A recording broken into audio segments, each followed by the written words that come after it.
বসুন, মেহরবানি করে বসুন, বসুন। জি ঠিক আছে, বসুন বসুন, মেহরবানি করে। এই তো এই ডান দিকে মাশাআল্লাহ, মাশাআল্লাহ, এরা একেবারে শান্ত, আসহাবুল ইয়ামিন, মাশাআল্লাহ। এই যে বাম দিকে, নো নো নো, জি ঠিক আছে, ভালোবাসা পেয়েছি, হ্যাঁ হ্যাঁ পেয়েছি পেয়েছি, বসো। যশোরের ছেলেরা অনেক স্মার্ট, হাতের ইশারাতে কাজ করে। হ্যাঁ বসে যাও, আওয়াজ হবে না, আওয়াজ হবে না। হ্যাঁ দেখেছি দেখেছি, হ্যাঁ ঠিক আছে ঠিক আছে, দেখেছি, মাশাআল্লাহ, ঠিক আছে, বসুন। আপনারা ভালো আছেন সবাই? শীতে কষ্ট হচ্ছে না?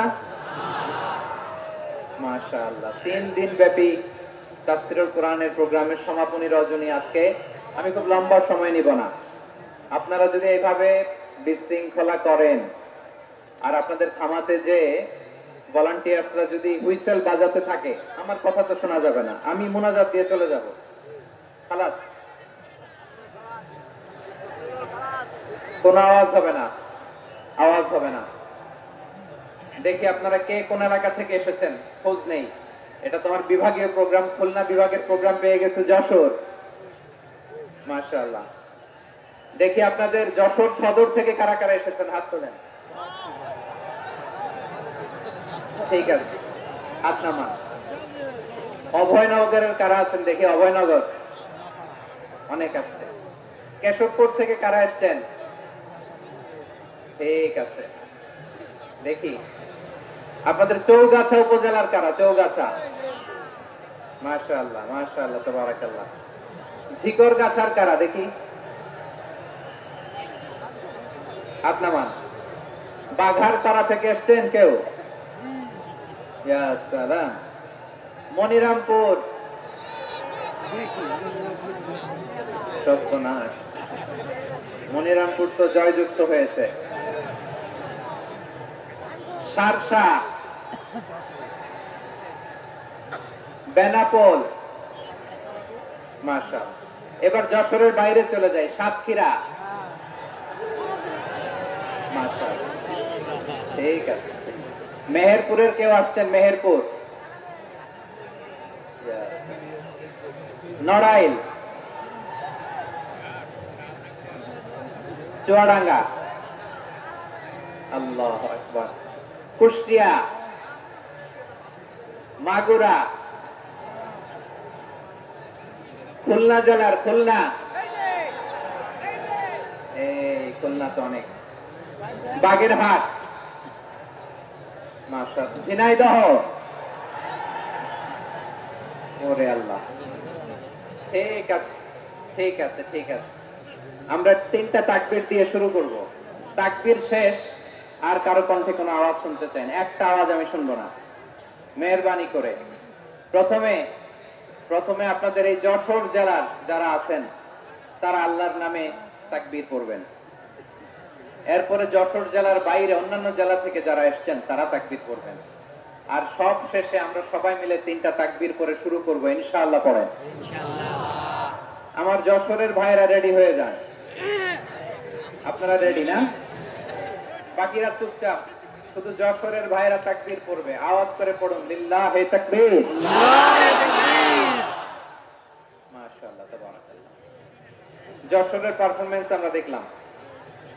এবার যশোর জেলার বাইরে থেকে অন্যান্য যত জেলা থেকে এসেছেন সবাই মিলে তাকবীর পড়বেন। যশোরের ভাইরা এবার চুপচাপ। যশোরের বাইরের অন্যান্য জেলার ভাইরা আপনারা রেডি তো? পড়ুন, তাকবীর পড়ুন, লিল্লাহি তাকবীর, মাশাআল্লাহ মাশাআল্লাহ। এবার যশোরের বাইরে কোনো কথা নাই, সবাই মিলে পারা যাবে ইনশাআল্লাহ। আয়োজক, শ্রোতা, ভলান্টিয়ার্স সবাই মিলে কেউ বাকি থাকবো না। 8 দিনের এই তাফসীরুল কোরআনের প্যান্ডেলকে আমরা আল্লাহর বরত্বের নামের ঘোষণায় প্রকম্পিত করব ইনশাআল্লাহ। সবাই মিলে 3 তাকবীর, গলা ছেড়ে দিয়ে আওয়াজ করে পড়ুন, লিল্লাহি তাকবীর, লিল্লাহি তাকবীর, লিল্লাহি তাকবীর, আল্লাহু আকবার। মাশাআল্লাহ। এই তো শান্ত হন, এবার শান্ত হন, আমরা শুরু করছি। এই যে কি তোমাদের এখানে কি আওয়াজ হবে না, আওয়াজ হবে না। প্রায় 30টার মতো এলইডি স্ক্রিন আছে, ওদিকে চলে যাও, ওদিকে চলে যাও, অথবা চুপ করে বসো বা দাঁড়িয়ে থাকো। আমরা শুরু করছি।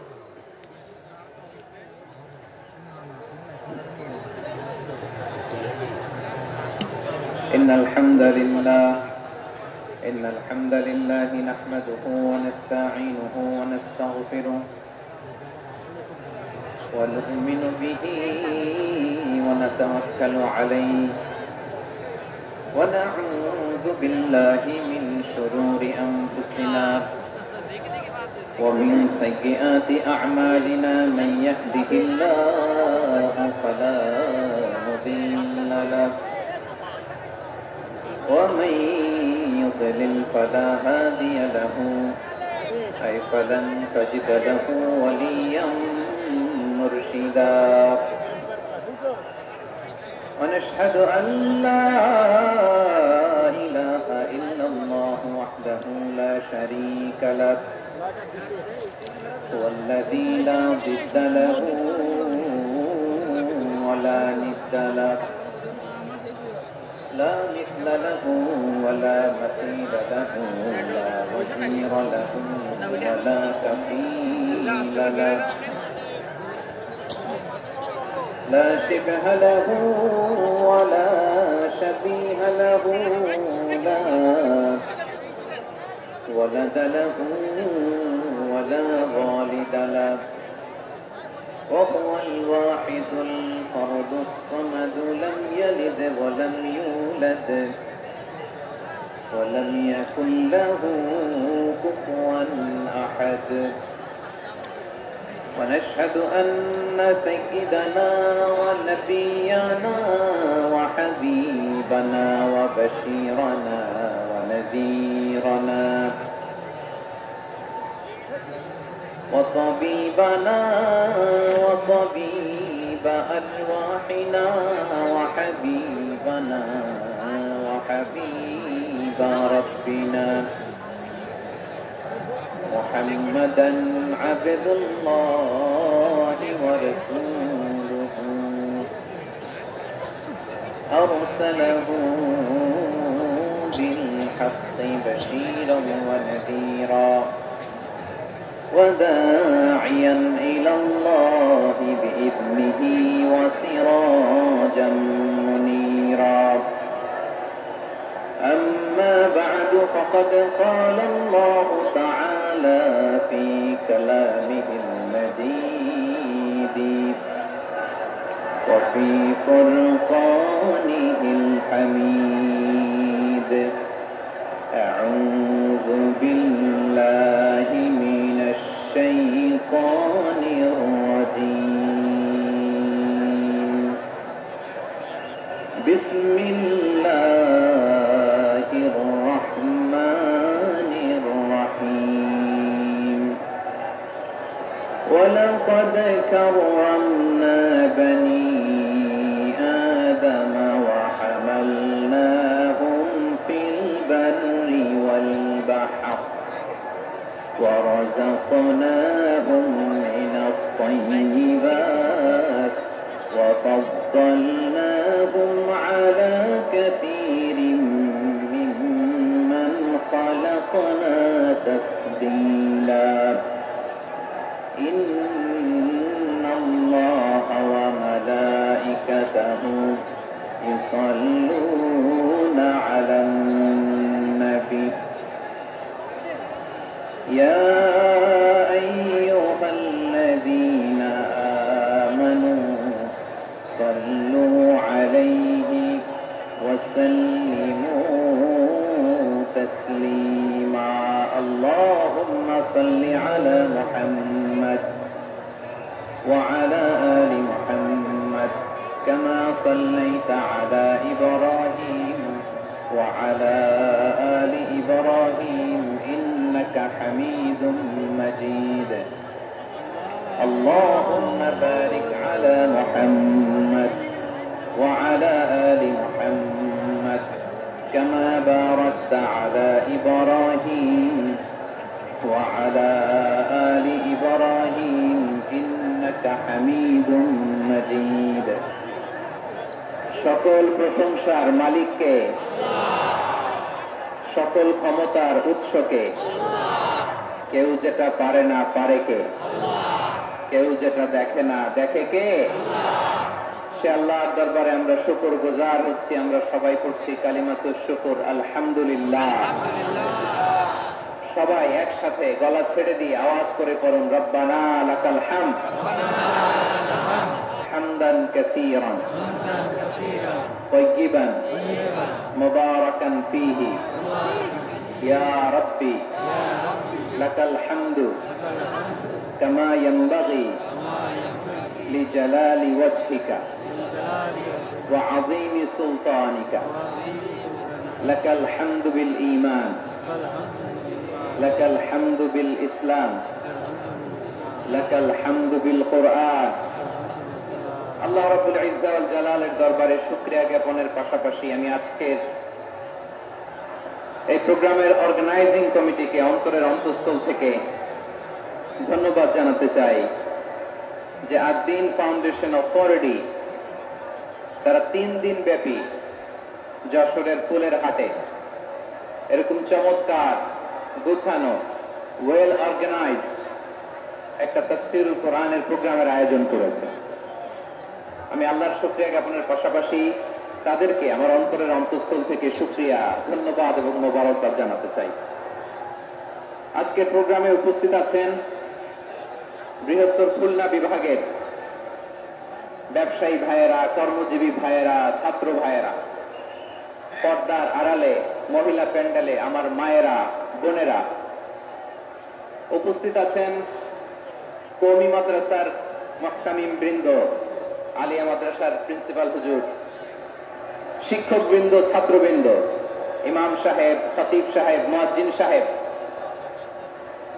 আইন শৃঙ্খলায় কর্মরত ভাইয়েরা ভলান্টিয়ার্স মিডিয়া কর্মী সাংবাদিক বন্ধুরা ইউটিউবার্স আমি সবাইকে অন্তরের অন্তঃস্থল থেকে শুভেচ্ছা জানিয়ে শুরু করতে চাই প্রিয় ভাইয়েরা আমি জানি যশোরের মানুষ খুবই well civilised they know manners তারা ম্যানার জানে অতিথির সাথে কেমন আচরণ করতে হয় যশোরের লোকেরা এটা জানে কি জানে না বলেন মাশাআল্লাহ স্টেজ থেকে ইনস্ট্রাকশন আসলে সেটা শুনতে হবে না শুনলে আমিও বলতে পারবো না আপনারাও উপকৃত হবেন না কোটি কোটি টাকা ব্যয় অনেক পরিশ্রম সাপেক্ষে অনেক ওয়েল ডিজাইন করে ওনারা প্রোগ্রাম করেছেন শেষ অধিবেশন যদি আপনারা ধাক্কা ধাক্কি বিশৃঙ্খলা করেন বঞ্চিত হব আমরা বঞ্চিত হব আপনারা বঞ্চিত হবেন মিডিয়া কর্মীদের মাধ্যমে দেশে বিদেশে কোটি কোটি দর্শক তারা বঞ্চিত হবে আর যদি একটা নীরব নিস্তব্ধ নিঝুম পরিবেশ আমাকে উপহার দেন আমি জনগুরুত্বপূর্ণ যেটা রাষ্ট্রের জন্য গুরুত্বপূর্ণ যেটা সামাজিকভাবে আমাদের জন্য গুরুত্বপূর্ণ আমার ব্যক্তি জীবনের জন্য গুরুত্বপূর্ণ গোটা মানবতার জন্য গুরুত্বপূর্ণ এরকম কিছু বার্তা আজকের এই ঐতিহাসিক যশোরের প্রোগ্রামে আমি রাখতে চাই ইনশাআল্লাহ কিন্তু সেজন্য সহযোগিতা করতে হবে যে ডান দিকের ছেলেরা মাশাআল্লাহ বলার সাথে সাথে ঠান্ডা কিন্তু এখানে এখনো ঠান্ডা হচ্ছে না তোমরা ভলান্টিয়ারদের কথা শোনো জায়গা না পেলে পেছনে যাও ধাক্কা ধাক্কি করো কেন ভাইয়েরা এটা করো না এই যে তোমাদেরকে দেখতে পাচ্ছি তো একে অপরকে ধাক্কা ধাক্কি করে আমাকে দেখার চেষ্টা পেছনে চলে যাও move move on move sit or move আমি বারবার থামুন চুপ করেন বলতে পারবো না সিট অর মুভ অন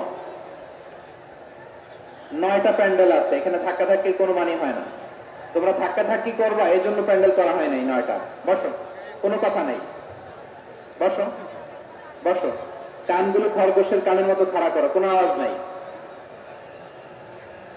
কোনো আওয়াজ নাই এই যে প্রিয় ভাইরা আল্লাহর ওয়াস্তে চুপ করুন যশোরের ভাইরা আল্লাহর ওয়াস্তে চুপ করুন আমি 10 থেকে 0 গুনবো এরপরে যদি আওয়াজ হয় চলে যাব কিন্তু কোনো আওয়াজ নাই আমি কিছু জিজ্ঞেস করলে উত্তর দেওয়ার সময় গলা ফাটায় আওয়াজ করতে হবে ঠিক কি না বাস এর বাইরে আর আওয়াজ নাই 10 থেকে 0 গুনবো হয় বসো অন্য প্যান্ডেলে যাও কোনো আওয়াজ হবে না 10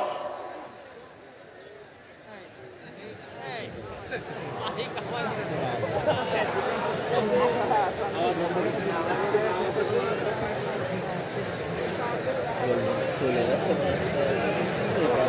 অবস্থায়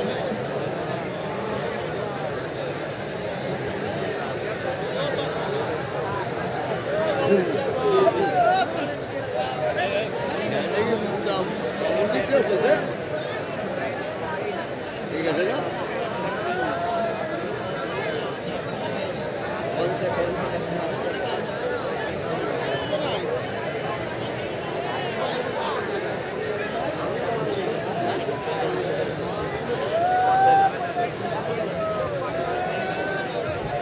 এত লোক আসলে নিয়ন্ত্রণ করা কষ্ট সব গাড়ি তো কিন্তু কাজ করছে না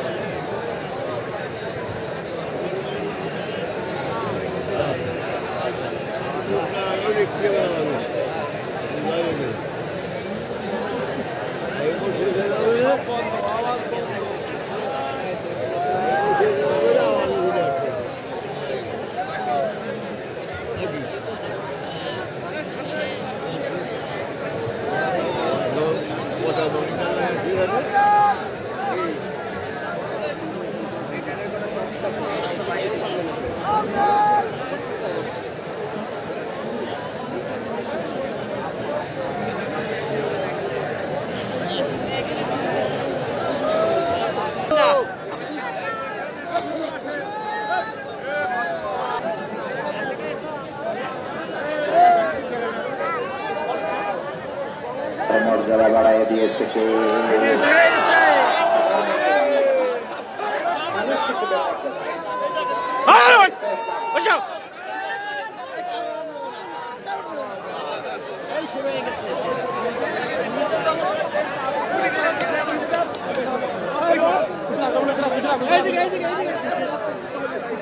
একটা ফিউনারাল প্রোগ্রাম করতে হবে, তাকে শেষ বিদায় জানাতে হবে, যেটাকে আমরা জানাজা বলি। কি বলি?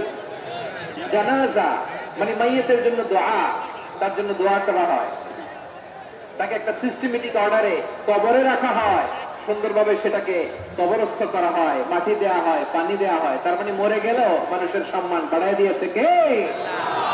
এজন্য আল্লাহ বললেন ওয়ালাকাদ কাররামনা বানি আদম, বনি আদমের সম্মান মর্যাদা আমি আল্লাহ বাড়িয়ে দিয়েছি। মানুষের সম্মানে তুমি কখনো আঘাত করো না, ঠিক কি না? তাহলে ভাই প্রথম মেসেজ হচ্ছে the first and foremost message tonight to the people of Jasur. আল্লাহ বলেন I have dignified the status of son of Adam. আমি বনি আদম সবার মর্যাদা বাড়িয়ে দিয়েছি, হোক আস্তিক নাস্তিক, হোক কাফের কিংবা মুশরিক, তার মর্যাদা বাড়াই দিছে কে? যখন বন্যা হয় আমরা ত্রাণ নিয়ে যাই, আমরা শুধু মুসলমানদেরকে ত্রাণ দেই নাকি? হ্যাঁ, আমরা মুসলমানকেও দেই, অমুসলমানকেও দেই, হিন্দুকেও দেই, বৌদ্ধকেও দেই। যেখানেই মানবতা বিপন্ন সেখানে ইসলামের হেল্পিং হ্যান্ড আছে না নাই? সুবহানাল্লাহ, কি দিন আমরা পেয়েছি, কি বিধান আমরা পেয়েছি। ওয়ালাকাদ কাররামনা বানি আদম, আমি বনি আদমকে সম্মানিত করেছি। এরপর আল্লাহ বললেন ওয়া হামালনাহুম ফিল বাররি ওয়াল বাহর, মানুষকে স্থলে এবং সমুদ্রে চলাচলের বাহন আমি দিয়েছি। স্থলে কিভাবে চলবে, জলে কিভাবে চলবে, এই বাহনের ব্যবস্থা করেছে কে? আল্লাহ। এই জেনজি, এই সামড়া, ইরাম করতেছো কিসের জন্য? হ্যাঁ, ইরাম করলে চলবি? হ্যাঁ, বস বস বস বস, আওয়াজ করতেছো কেন? দিবানা, কথা বলতে দিবানা আমাকে? এইটা বুঝি তোমাদের ভালোবাসার নমুনা? তোমাদের ভালোবাসার কারণে যদি আমি কোথাও দাঁড়াতেই না পারি, কোথাও বসতে না পারি, কোথাও দুটা কথা বলতে না পারি, এই ভালোবাসা দিয়ে কি হবে আমার? বরং ঘামতে ঘামতে ঘর্মাক্ত হব, রক্তাক্ত হব।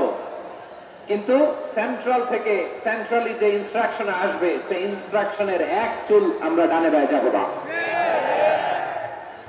এইটা গণজাগরণের জন্য এইটা দরকার, ইসলামী বিপ্লবের জন্য এইটা দরকার। তো আধা ঘন্টা ধরে যদি তোমাদেরকে থামানোই না যায়, এই লস্কর দিয়ে আমি কি করব?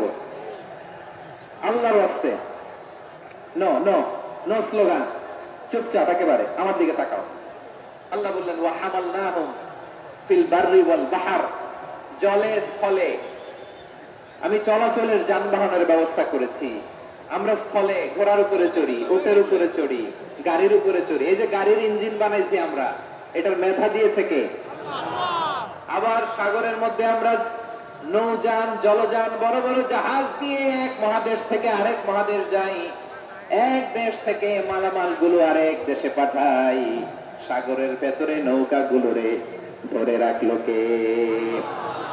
والفلك التي تجري في البحر بما ينفع الناس। মানুষের উপকার আছে এরকম সরঞ্জামাদি নিয়ে সাগরের উপরে বিশাল বিশাল জলযানগুলো চলে। এগুলো ডুবে যায় না, কাত হয়ে যায় না, পড়ে যায় না।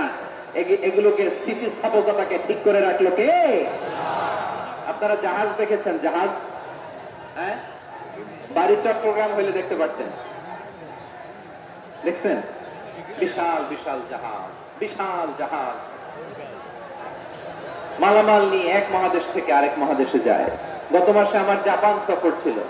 এই যে বাংলাদেশে যে গাড়িগুলো চালান, বেশিরভাগ গাড়ি আসে কিন্তু জাপান থেকে। হাজার হাজার গাড়ি একটা জাহাজ বহন করতে পারে, হাজার হাজার গাড়ি। এটা সাগরের মধ্যে ভাসাইলো কে? সবাই বলুন, ভাসালো কে? হাজার হাজার গাড়ি নিয়ে জাপানিজ গাড়িগুলো আমাদের চট্টগ্রামের এয়ারপোর্টের বন্দরে ভিড়ে। যুক্তরাষ্ট্রে আমি দেখেছি বিশাল বিশাল জাহাজ। আপনারা টাইটানিক জাহাজের নাম শুনেছেন? টাইটানিকেরও 8 গুণ 10 গুণ বড়। সুবহানাল্লাহ কইবেন না? টাইটানিক জাহাজের 8 গুণ 10 গুণ বড় একটা জাহাজ আছে, আইকন অফ দ্য সি। আমি দেখে এসেছি। রয়্যাল ক্যারিবিয়ান দেখে এসেছি। সাগরের সামনে জেটিতে যখন দাঁড়ালাম, জাহাজটা যখন যায়, আমার মনে হচ্ছে একটা শহর, গোটা শহর, the entire city is floating on the water।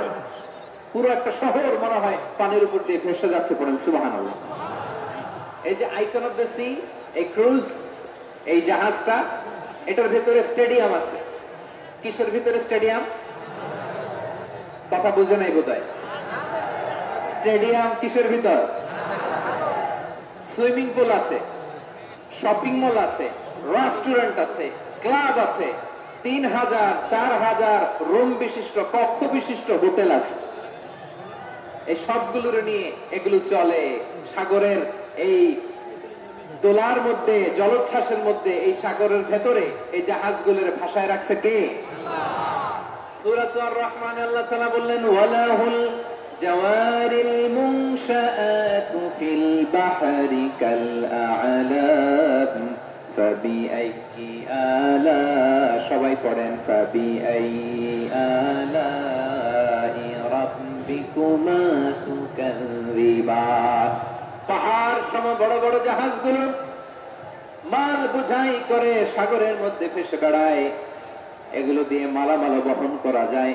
মানুষরা এক দেশ থেকে আরেক দেশে যায়। এই জাহাজগুলোর সাগরের ভেতরে ভাসায় রাখলো কে?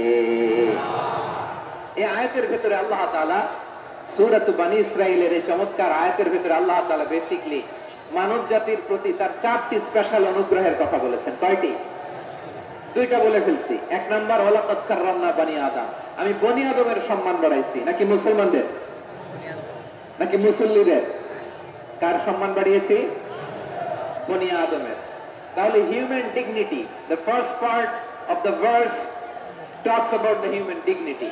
2 নাম্বার অংশ আল্লাহ তাআলা বললেন, ওয়া হামালনাহুম ফিল বাররি ওয়াল বাহর, স্থলে এবং সমুদ্রে আমি তাদের জন্য চলাচলের বাহন দিয়েছি। সুবহানাল্লাহ। তার মানে smooth movement on land and sea, জলে এবং স্থলে যাতে আমরা স্মুথলি মুভ করতে পারি আল্লাহ তাআলা দিয়েছেন। 3 নাম্বার আল্লাহ তাআলা বললেন, ওয়া রাযাকনাহুম মিনাত তাইয়্যিবাত, মানুষের জন্য আমি পবিত্র রিজিকের ব্যবস্থা করেছি। জলে এবং স্থলে যত প্রাণী আছে সবগুলা প্রাণীকে রিজিক দেয় কে? আমাদেরকে রিজিক দেয় কে? সাগরের মাছগুলোকে, বড় বড় তিমি মাছগুলোরে রিজিক দেয় কে? বাতাসের মধ্যে ভেসে বেড়ানো বড় বড় পাখিগুলো, স্ক্যান্ডিনেভিয়ান কান্ট্রি থেকে লক্ষ লক্ষ কোটি কোটি পাখিগুলো যে এক দেশ থেকে আরেক দেশে ট্রান্সফার হয়, এগুলোর রিজিক দেয় কে? রব্বুল আলামিন বলেন, ওয়া মা মিন দাব্বাতিন ফিল আরদি ইল্লা আলাল্লাহি রিজকুহা ওয়া ইয়ালামু মুস্তাকাররাহা ওয়া মুস্তাওদাআহা কুল্লুম ফি কিতাবিম মুবিন। আল্লাহু আকবার। রব্বুল আলামিন বলেন, ভূপৃষ্ঠে বিচরণশীল যত প্রাণী আছে সব প্রাণীগুলোকে আমি আল্লাহ আমার নিজের কুদরতে রিজিকের বন্দোবস্ত করি। এই প্রাণীগুলো কোথায় থাকে, কোথায় যায়, সব জায়গায় আমি রিজিক পৌঁছে দেই। রিজিক কেউ দিতে পারে না, রিজিকের মালিক কে? রিজিকের মালিক তিনি আল্লাহ। এজন্য আল্লাহ তাআলা বললেন, ওয়ারাযাকনাহুম মিনাত তাইয়্যিবাত। এরপর আল্লাহ বললেন, ওয়াফাদ্দালনাহুম আলা কাসীরিম মিম্মান খালাকনা তাফদীলা। আমি যত প্রাণী সৃষ্টি করেছি সকল প্রাণীর মধ্যে মানুষের মর্যাদা শ্রেষ্ঠত্ব আমি দিয়েছি। সুবহানাল্লাহ পড়ে। তাহলে এক নম্বরে আল্লাহ বললেন আমি বনি আদমের মর্যাদা বাড়ালাম।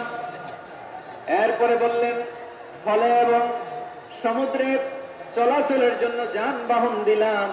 3 নম্বরে আল্লাহ বললেন পবিত্র রিজিকের ব্যবস্থা করে দিলাম।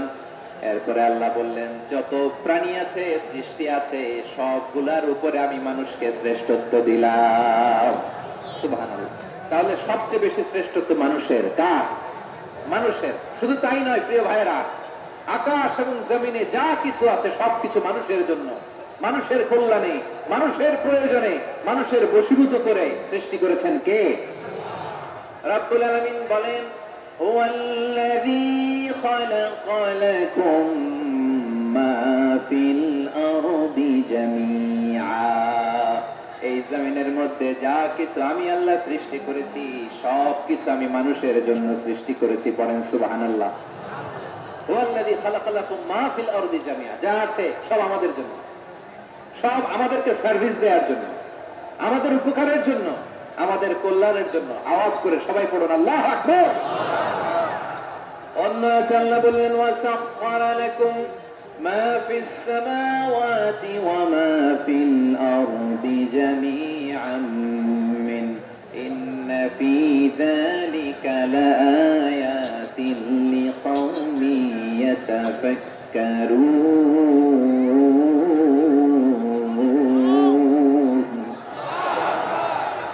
প্রথম আয়াতে আল্লাহ বললেন জমিনে যা আছে সব তোমাদের কল্যাণে আমি সৃষ্টি করলাম। এরপরে আল্লাহ বললেন আকাশেও যা আছে সব তোমাদের জন্য সৃষ্টি করলাম, তোমাদের অনুগত বানিয়ে দিলাম। পড়েন সুবহানাল্লাহ। মানুষের কি ব্রেইন দেখেন, মানুষ জমিন ছেড়ে আকাশে চলে যায়। পাখি দেখে মানুষের শখ হলো পাখি যেহেতু উঠতে পারে আমরাও পারবো। অরবিল রাইট, উইলবার রাইট, 2 ভাই মিলে আঁকাঝোঁকা করতে করতে করতে করতে প্লেন বানায় ফেললো। কারণ সুবহানাল্লাহ। এখন পাখিও ওরে, আমরাও ওরি। এরপরেই মানুষের কৌতূহল থামে না এখানে। মানুষ চলে গিয়েছে চাঁদে। কোথায় গেছে? এখন কিন্তু চাঁদে জমি বিক্রি হয় জানেন। পৃথিবী নিয়ে মারামারি শেষ। রাশিয়া আমেরিকা এখন ধরছে চাঁদ আর মঙ্গল গ্রহ। এখন চাঁদে জমি বিক্রি হয়, মঙ্গলে জমি বিক্রি হয়। এই চাঁদ, মঙ্গল, বৃহস্পতি, শনি সব আল্লাহ তাআলা আমাদের জন্য বানিয়েছেন। সুবহানাল্লাহ পড়েন। মানুষ সাগরের উপরে চড়ে, শূন্যে ভেসে বেড়ায়, পাহাড় কেটে সুড়ঙ্গ বানায়, টানেল বানায়। মানুষ ব্রডব্যান্ডের লাইন নিয়ে যায় সাগরের ভেতর দিয়ে, এক দেশ থেকে আরেক দেশে, এক মহাদেশ থেকে আরেক মহাদেশে। সুবহানাল্লাহ পড়েন। তার মানে গোটা বিশ্বের সবকিছুর উপরে control, superiority over all creatures, সবকিছুর উপর কন্ট্রোল, মনিটরিং, নিয়ন্ত্রণ এটা প্রতিষ্ঠা করে দিয়েছে কে? এজন্যই মানুষের শ্রেষ্ঠত্ব। ওয়ালাকাদ কাররামনা বানি আদম। আমি বনি আদমের সম্মান বাড়িয়েছি, মর্যাদা আমি বাড়িয়ে দিয়েছি এই কারণে, কারণ মানুষ সবকিছুর উপর নিয়ন্ত্রণ নিতে পারে। মানুষকে নিয়ে এই কোরআনের সব আলোচনা, মানুষকে নিয়ে কোরআনের সব। তাই কোরআনের কেন্দ্রীয় আলোচ্য বিষয় হচ্ছে মানুষ। কোরআনের কেন্দ্রীয় আলোচ্য বিষয় কি? যশোরের ভাইয়েরা বুঝে থাকলে সবাই বলবেন কোরআনের কেন্দ্রীয় আলোচ্য বিষয় কি? এই যে আমি মূল আলোচনায় যাচ্ছি এখন। কেন মানুষ কোরআনের কেন্দ্রীয় আলোচ্য বিষয়? এই যে ভাইয়েরা, এই যে হাত জোর করে, এই যে Jessore Gen Z, the smart people of Jessore, হাত জোর করে বলতেছে, হাত জোর করে তোদের কাছে আল্লাহর দোহাই লাগে, স্টপ স্টপ। শুরুতে একবার বলেছে জায়গা না হলে আস্তে আস্তে ধাক্কা দিবা, সামনে না পিছনে দিয়ে দিয়ে বেরোয় চলে যাও। এলইডিতে দেখো, এই যে আল্লাহর ওয়াস্তে জায়গা না হলে ওদিকে যাও। কোরআনের মাহফিলে বিশৃঙ্খলা, এটা কাফিরদের আলামত। কাফিররা শীষ দিত, শীষ। বিশ্বনবী কোরআনের তাফসীর করলে কাফিররা শীষ দিত আর ক্ল্যাপিং করত, হুইসেল এন্ড ক্ল্যাপিং। তো আমরা কি এখানে বিশৃঙ্খলা করতে আসছি? তো বারবার থামানো লাগে কেন? কোনো আওয়াজ হবে না, বললাম তো। স্টপ।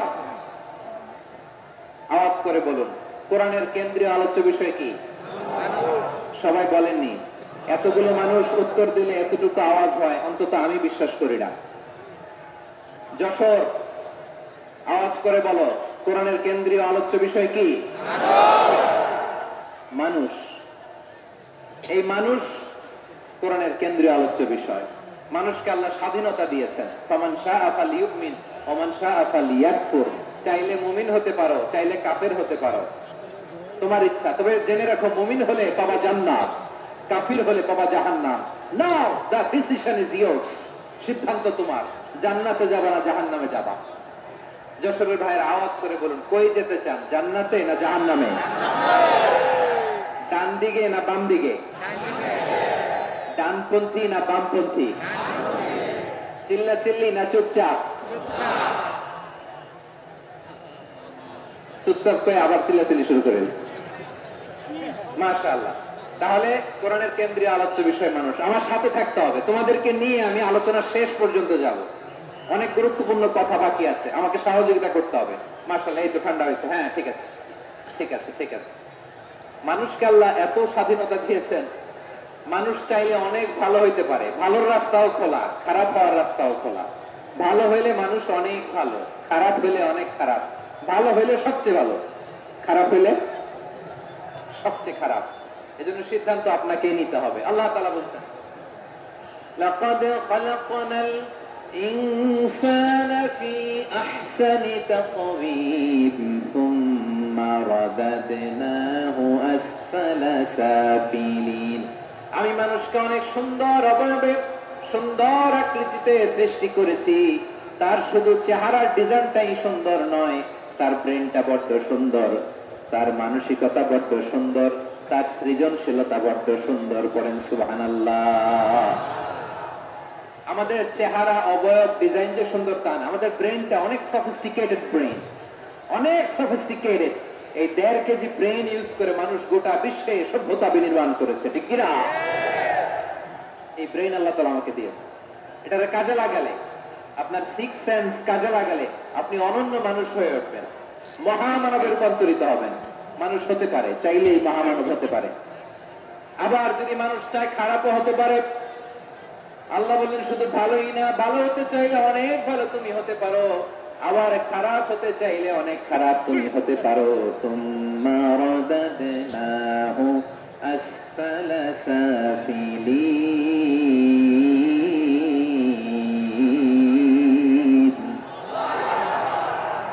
খারাপ হলে একেবারে খারাপ হতে পারো, নিকৃষ্ট হলে একেবারে নিকৃষ্ট হতে পারো, ভালো হলেও ভালো হতে পারো। সুবহানাল্লাহ। এবার আওয়াজ করে বলুন, ভালো হতে চাই না খারাপ? শ্রেষ্ঠ না নিকৃষ্ট? মানুষ ভালো হলে মানুষ ফেরেশতার চেয়েও ভালো, মানুষ খারাপ হলে সে পশুর চেয়েও খারাপ। কথা ঠিক কিনা বলেন? ভালো হলে ফেরেশতার চেয়েও ভালো, খারাপ হলে পশুর চেয়েও নিকৃষ্ট। তার মানে শ্রেষ্ঠত্বে মানুষ, শ্রেষ্ঠত্বে ফেরেশতাকে হার মানায়, আর অধপতনে শ্রেষ্ঠত্বে ফেরেশতাকে ছাড়িয়ে যায়, আর অধপতনে পশুতেও হার মানায়। আই রিপিট, আমি আবারও বলছি, মানুষ শ্রেষ্ঠত্বে ফেরেশতাকে ছাড়িয়ে যায়, আর অধপতনে সে পশুকেও হার মানায়। আওয়াজ করে বলতে হবে, ঠিক কি না? এটার প্রমাণ কি? মানুষ শ্রেষ্ঠ হইলে যে ফেরেশতার চেয়েও সেরা, তার প্রমাণ কি? আল্লাহ তাআলা বলছেন, ওয়া ইয কুলনা লিল মালাইকাতি ইসজুদু লিআদম ফাসাজাদু ইল্লা ইবলিস আবা ওয়াস্তাকবারা ওয়া কানা মিনাল কাফিরিন।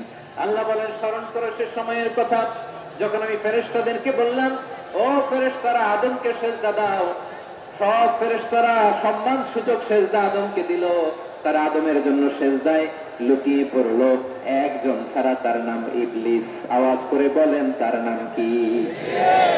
সে অহংকার প্রদর্শন করলো, সে কাফের হয়ে গেল, বাকি সব ফেরেশতারা সিজদা দিল। সুবহানাল্লাহ। আবার আদম আলাইহিস সালামকে আল্লাহ জিজ্ঞেস করলেন, সব বলে দিল উত্তর, কিন্তু ফেরেশতাদেরকে একই প্রশ্ন জিজ্ঞেস করলেন, তারা উত্তর করতে পারে নাই। তার মানে এর মধ্য দিয়ে প্রমাণিত হয়, মানুষ ভালো হলে ফেরেশতার চেয়েও ভালো, ফেরেশতার চেয়েও মানুষের মর্যাদা বাড়িয়ে দিয়েছে কে? সব নূরের ফেরেশতা যখন মাটির আদমকে সিজদা দেয়, এটা প্রমাণ করে ফেরেশতার চেয়েও মানুষের মর্যাদা বাড়িয়ে দিয়েছে কে? তুমি মাটির আদমকে প্রথম সৃষ্টি করিয়া ঘোষণা করিয়া দিলে শ্রেষ্ঠ বলিয়া, তাই তো নূরের ফেরেশতা করে আদমকে সেজদা। ঠিক কিনা বলেন? তাই তো নূরের ফেরেশতা করে আদমকে সেজদা, সবার চেয়ে সম্মান দিলে মাটির আদমকে। আল্লাহু আল্লাহু তুমি জাল্লে জালালুহু, শেষ করা তো যায় না গে তোমার গুণগান। পড়েন না? পড়েন। আল্লাহু আল্লাহু তুমি জাল্লে জালালুহু, শেষ করা তো যায় না গে তোমার গুণগান। আল্লাহু আল্লাহু আল্লাহু আকবার। আদমের মর্যাদা বেশি, মানুষের মর্যাদা বেশি, মানুষ শ্রেষ্ঠ তার প্রমাণ নূরের ফেরেশতা মাটির আদমকে সিজদা করে। আওয়াজ করে বলেন ঠিক কিনা? তাহলে মানুষ ভালো হলে ফেরেশতার চেয়ে ভালো, আবার মানুষ যদি খারাপ হয় সে পশুর চেয়েও খারাপ। অধঃপতনে পশুত্বকে হার মানায়। তার প্রমাণ কি? তার প্রমাণ হচ্ছে যশোরের ভাইরা দেখবেন পত্রিকায় নিউজ পেপারে মাঝে মাঝে এরকম দেখা যায়, এক মানুষ আরেক মানুষকে হত্যা করে 20 টুকরা করে বস্তার ভিতরে করেছে। আপনারা এই নিউজ পড়েন নাই না? দেখেন নাই? দেখছেন? মানুষ মানুষকে হত্যা করে কয় টুকরা? জোরে বলেন। এখানেই ক্ষান্ত হয় না, আবার কোথায় ঘটছে? বস্তার ভেতরে। আচ্ছা, বুঝে থাকলে আওয়াজ করে বলেন, কোনদিন শুনছেন একটা হাতি আর একটা হাতিকে হত্যা করে 20 টুকরা করছে, এরপরে বস্তার ভেতরে ঘটছে? হয়েছে? তাহলে দেখেন, মানুষ যদি খারাপ হয় সে পশুকেও হার মানায়। চিল্লায় বলো ঠিক কিনা? এমনও দুশ্চরিত্র মানুষ আছে যার নজর থেকে 6 মাসের ছোট্ট মেয়ে থেকে শুরু করে 80 বছরের বৃদ্ধারাও নিরাপদ নয়। পশুকেও হার মানায়। মানুষ মানুষের ঘর জ্বালিয়ে পুড়ে মেসাকার করে দেয়, জনপদের পর জনপদ জ্বালায় দেয়। এরকম আছে না নাই? বোমা মেরে শহরগুলো উড়িয়ে দেয়। এই যে ইসরায়েল গাজার মধ্যে যে অ্যাটাক করেছে, এরা মসজিদ মানে নাই, মসজিদে বম ফেলেছে। এরা খ্রিস্টানদের চার্চ গির্জা মানে নাই, গির্জায় বম ফেলেছে। পৃথিবীর ইতিহাসে never happened in the history of the world that someone bombed on a hospital, on an ICU center. এমন হাসপাতাল যেখানে আইসিইউর রোগীরা আছে, ওই হাসপাতালের উপরও ইসরায়েলি সৈনিকেরা বোমা মেরেছে। জোরে বলেন ঠিক কিনা? এরা মানুষ? আওয়াজ করে বলেন, এরা মানুষ না। প্রিয় ভাইয়েরা, চোখ কান নাক মুখ থাকলে মানুষ না। যা সামনে দেখেন এগুলো সব মানুষ না, এগুলো জনসংখ্যা। এগুলো কি? সবাই বলুন, এগুলো কি? বাড়ছে জনসংখ্যা, কমছে মানুষ। বাড়ছে জনসংখ্যা, কমছে। এই দুনিয়া এখন তো আর সেই দুনিয়া নাই, মানুষ নামের মানুষ আছে, দুনিয়া বোঝায়। সেই মানুষের ভিড়ে আমার আসল মানুষ না। ঠিক কিনা? আসল মানুষের বড্ড অভাব, আসল মানুষের বড্ড অভাব। আমার ভাইয়েরা, মানুষ খারাপ হলে পশুকেও হার মানায়। আচ্ছা, আওয়াজ করে বলেন, এই যশোরের ছেলেরা দিক তাকাও, আওয়াজ করে বলো, যে ইসরায়েলি সোলজাররা উপর থেকে বোমা মারলো, তারাও মানুষ? তারাও কি? ওরাও রক্তে মাংসে মানুষ, ওদেরও পরিবার আছে। বোমা মেরে যেই মেয়েটাকে তারা অনাথ বানায়, ইয়াতিম বানায়, ও কিন্তু বাসায় ওর মেয়েটাকে রেখে আসছে। ঠিক কিনা বলেন? বম্বিং করে, যে বাবাকে মেরে, স্বামীকে মেরে, স্ত্রীকে বিধবা বানায়, তারও ঘরে স্ত্রী আছে। উপর থেকে বম মেরে মানুষ মেরে দিচ্ছে, তারাও মানুষ। 1945 সালের 6 আগস্ট আমেরিকান সোলজাররা হিরোশিমায় বম মেরেছে। আমি নিজে দেখে এসেছি জাপানের হিরোশিমাতে। সকাল 8:15 মানুষ কেউ অফিসে যাচ্ছিল, কেউ খেতে খামারে কাজ করতে যাচ্ছিল। লিটল বয় নামে একটা বোম মেরেছে তারা। এই বোমের আঘাতে, পারমাণবিক এই বোমার রেডিয়েশনে আঘাতে, বোম ব্লাস্ট হওয়ার পরে মুহূর্তের মধ্যে 1,40,000 নাই। উপর থেকে যারা মারতেছে এরাও মানুষ, যাদেরকে মারলো তারাও। তার মানে মানুষে মানুষে পার্থক্য আছে না? নেই? মানুষে মানুষে পার্থক্য আছে। নাক কান চোখ মুখ থাকলেই মানুষ নয়। বাড়ছে জনসংখ্যা, কমছে মানুষ। চিল্লায় বলো ঠিক কিনা? তাহলে আমরা বুঝলাম মানুষ ভালো হলে অনেক ভালো, খারাপ হলে অনেক খারাপ। ও আমার কলিজার টুকরা যশোরের ভাইয়েরা, আসুন না 3 দিন ব্যাপী এই তাফসীরুল কোরআনের ঐতিহাসিক প্রোগ্রাম থেকে আমরা সিদ্ধান্ত নেই, আমরা ভালো মানুষ হব নাকি খারাপ মানুষ হব। কলিজা থেকে, প্রাণ থেকে আওয়াজ করে সবাই বলুন, ভালো মানুষ নাকি খারাপ মানুষ? ভালো মানুষ হইতে হবে। ভালো মানুষ যারা জগৎটাকে এনলাইটেন করবে, যারা এনলাইটেন করবে, যারা সত্যের বীর সেনানী হয়ে দাঁড়াবে, যারা সত্যের পক্ষে কথা বলবে, যারা জালিমের মসনদকে ভেঙে খামখাম করে দেবে। এরকম হওয়ার দরকার আছে না নাই? এরকম ভালো মানুষ আমরা হতে চাই কি চাই না? মানুষকে যত্ন নিলে মানুষ যে কত ভালো হয় আপনি কল্পনাও করতে পারবেন না। এই যে আপনাদের যশোরে যে ভালো ছেলেগুলো আছে, যে ভালো তরুণগুলো আছে, যে যুবকগুলো আছে, যে ভালো আলেমরা আছে, ভালো নেতারা আছে, সবাই যদি তাদের মতো হতো, পুরো যশোরটা একটা জান্নাতের টুকরা হয়ে যেত। আওয়াজ করে বলেন ঠিক কিনা? মানুষকে নার্চারিং করলে, মানুষকে পলিশ করলে, মানুষকে গ্রুমিং করলে, মানুষকে সঠিক তারবিয়া দিলে মানুষ অনন্য হয়ে ওঠে। প্রতিটি মানুষ অনন্য। আমি অনন্য, আপনি অনন্য, আমরা সবাই অনন্য। সুবহানাল্লাহ বলেন। মানুষকে আল্লাহ তাআলা দিয়েছেন অসীম ক্ষমতা, অসীম ক্ষমতা। সুবহানাল্লাহ। একটা মানুষ পারেন এমন কিছু নাই, একটা মানুষ পারেন এমন কিছু নাই। বিশ্বাস করতে হবে, মানুষ যা কল্পনা করতে পারে ওইটা মানুষ করে দেখাতে পারে। যশোরের ভাইয়ের, আই রিপিট, আমি আবারও বলছি, এই চিল্লাচিল্লি করলে আমার এই গুরুত্বপূর্ণ কথা তোমরা মিস করবা, মিস করবা। কপাল পড়া হয় না, আওয়াজ করে কপাল পড়া হবে না। আমার দিকে তাকাও। মানুষ, মানুষ যা কল্পনা করতে পারে সেটা মানুষ করে দেখাতে পারে। তুমি তোমার কল্পনার রাজ্যকে সাজাও, তোমাকে হারাতে পারে এমন কোন শক্তি আল্লাহর জমিনে নাই। তোমার কি শক্তি, কি সম্ভাবনা তুমি জানোই না মিয়া। তুমি এদিকে তাকাও কেন? তোমার রাস্তা তো ওই দূরে। তুমি কোথায় যাবে, আল্লাহ তোমার টেনে কোথায় নিয়ে যাবে তুমি কিছুই জানো না। Plan big, dream big. কল্পনার শক্তিকে বড় করো। মানুষ যা কল্পনা করতে পারে মানুষ তা করে দেখাতে পারে। মানুষের কাছে অসাধ্য কিছু নাই, মৃত্যু ছাড়া, এক্সেপ্ট ডেথ। মৃত্যু ছাড়া মানুষ সবকিছুকে জয় করতে পারে। মৃত্যু ছাড়া যে কোনো অসাধ্যকে সাধন করার ক্ষমতা মানুষকে দিয়ে দিয়েছে কে? হারার জন্য তোমার জন্মই হয় নাই, তোমার জন্ম হয়েছে জিতার জন্য, বিজয়ের জন্য তোমার জন্ম। মানুষের শুরুটাই হয় বিজয় দিয়ে। যশোর, আওয়াজ করে বলো, মানুষের শুরু হয় কি দিয়ে? আমরা যখন আমার পিতার পৃষ্ঠদেশে ছিলাম, পিতার পৃষ্ঠদেশ থেকে শুক্রাণু যখন মায়ের গর্ভদেশে যেয়ে পড়ে, কতটা শুক্রাণু ভ্রমণ শুরু করে জানো? 20 কোটি শুক্রাণু। একবার সিমেন আউট হলে সেখানে 20 কোটি শুক্রাণু থাকে, ভ্রমণ শুরু করে। ওই 20 কোটি শুক্রাণুর মধ্যে থেকে তুমি আমি আজকে এক বিকশিত শুক্রাণু মানব রূপে পৃথিবীতে এসেছি। সুবহানাল্লাহ। ওই 20 কোটি শুক্রাণুর প্রতিযোগিতায় সবাই পেছনে ফেলে সেদিন আমি সফল হয়েছিলাম, সেদিন আমি বিজয়ী হয়েছিলাম। সেদিন আমি এত ছোট ছিলাম, মাইক্রোস্কোপ দিয়েও আমার অস্তিত্ব টের পাওয়া যায় না। আমি এত তুচ্ছ ছিলাম, নগণ্য ছিলাম, আমার কান ছিল না, আমার চোখ ছিল না, আমার হাত ছিল না, আমার জন্য রিকমেন্ডেশন করার মতো মামু ছিল না, খালা ছিল না, কেউ ছিল না।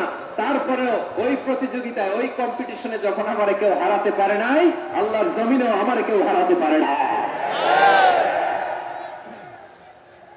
হারার জন্য তোমার জন্মই হয় নাই, তুমি আসছোই জিতার জন্য। সুবহানাল্লাহ। বিশ্বনবী বলেন, আন-নাসু মাআদিন কামাআদিনি যাহাবি ওয়াল ফিদ্দা খিয়ারুহুম ফিল জাহিলিয়াতি খিয়ারুহুম ফিল ইসলাম। Peoples are like mines of gold and silver. সোনার খনি, রূপার খনি, এর চেয়ে বড় খনি হচ্ছে এই মানব সম্পদের খনি। আওয়াজ করে বলেন আল্লাহু আকবার। আল্লাহ তাআলা এই সম্পদ আমাদেরকে দিয়েছে। বিশ্বনবী বলেন, মানুষ হচ্ছে খনির মতো। খিয়ারুহুম ফিল জাহিলিয়াতি খিয়ারুহুম ফিল ইসলাম। জাহিলি যুগে যারা সেরা, ইসলামেও তারা সেরা। ইদা ফাকহু, যদি তারা বুঝবান হয় তাহলে তাদেরকে সেরা বানায় দিবে কে? তাহলে মানুষের চেয়ে সেরা কেউ হতে পারে? মানুষের চেয়ে অনন্য কেউ হতে পারে? মানুষকে কেউ হারাতে পারে? আওয়াজ করে বলো, তোমাকে কেউ হারাতে পারবে? এই সাহস জাগছে আজকের আলোচনা থেকে। আমি তুমি অনন্য, আমাকে তোমাকে হারায় দেওয়া এত সহজ না, ঠিক কিনা? একটা কথা জীবনের সাথে সেট করে নিতে হবে, আমি জিতি নয় শিখি, আমি কখনো হারি না। জীবনের সাথে সেট করে নাও, জেনজি অফ জেসর, আমি কখনো হারি না, আমি হয় জিতি নয় শিখি। চিল্লায় বলো ঠিক কিনা? আমি কখনো হারি না, আমার হারানো এত সোজা না। কি সাহস জাগছে? বুকে সাহস জাগছে? তাকবীর পড়ো, লিল্লাহে তাকবীর। তাহলে বিশ্বনবী বলেন, নাসু মাআদিন, মানুষ হচ্ছে খনি। এই ধাক্কা ধাক্কি, আমি জানি এগুলো ভালোবাসার ধাক্কা ধাক্কি, এজন্য আমি সহ্য করে নেই।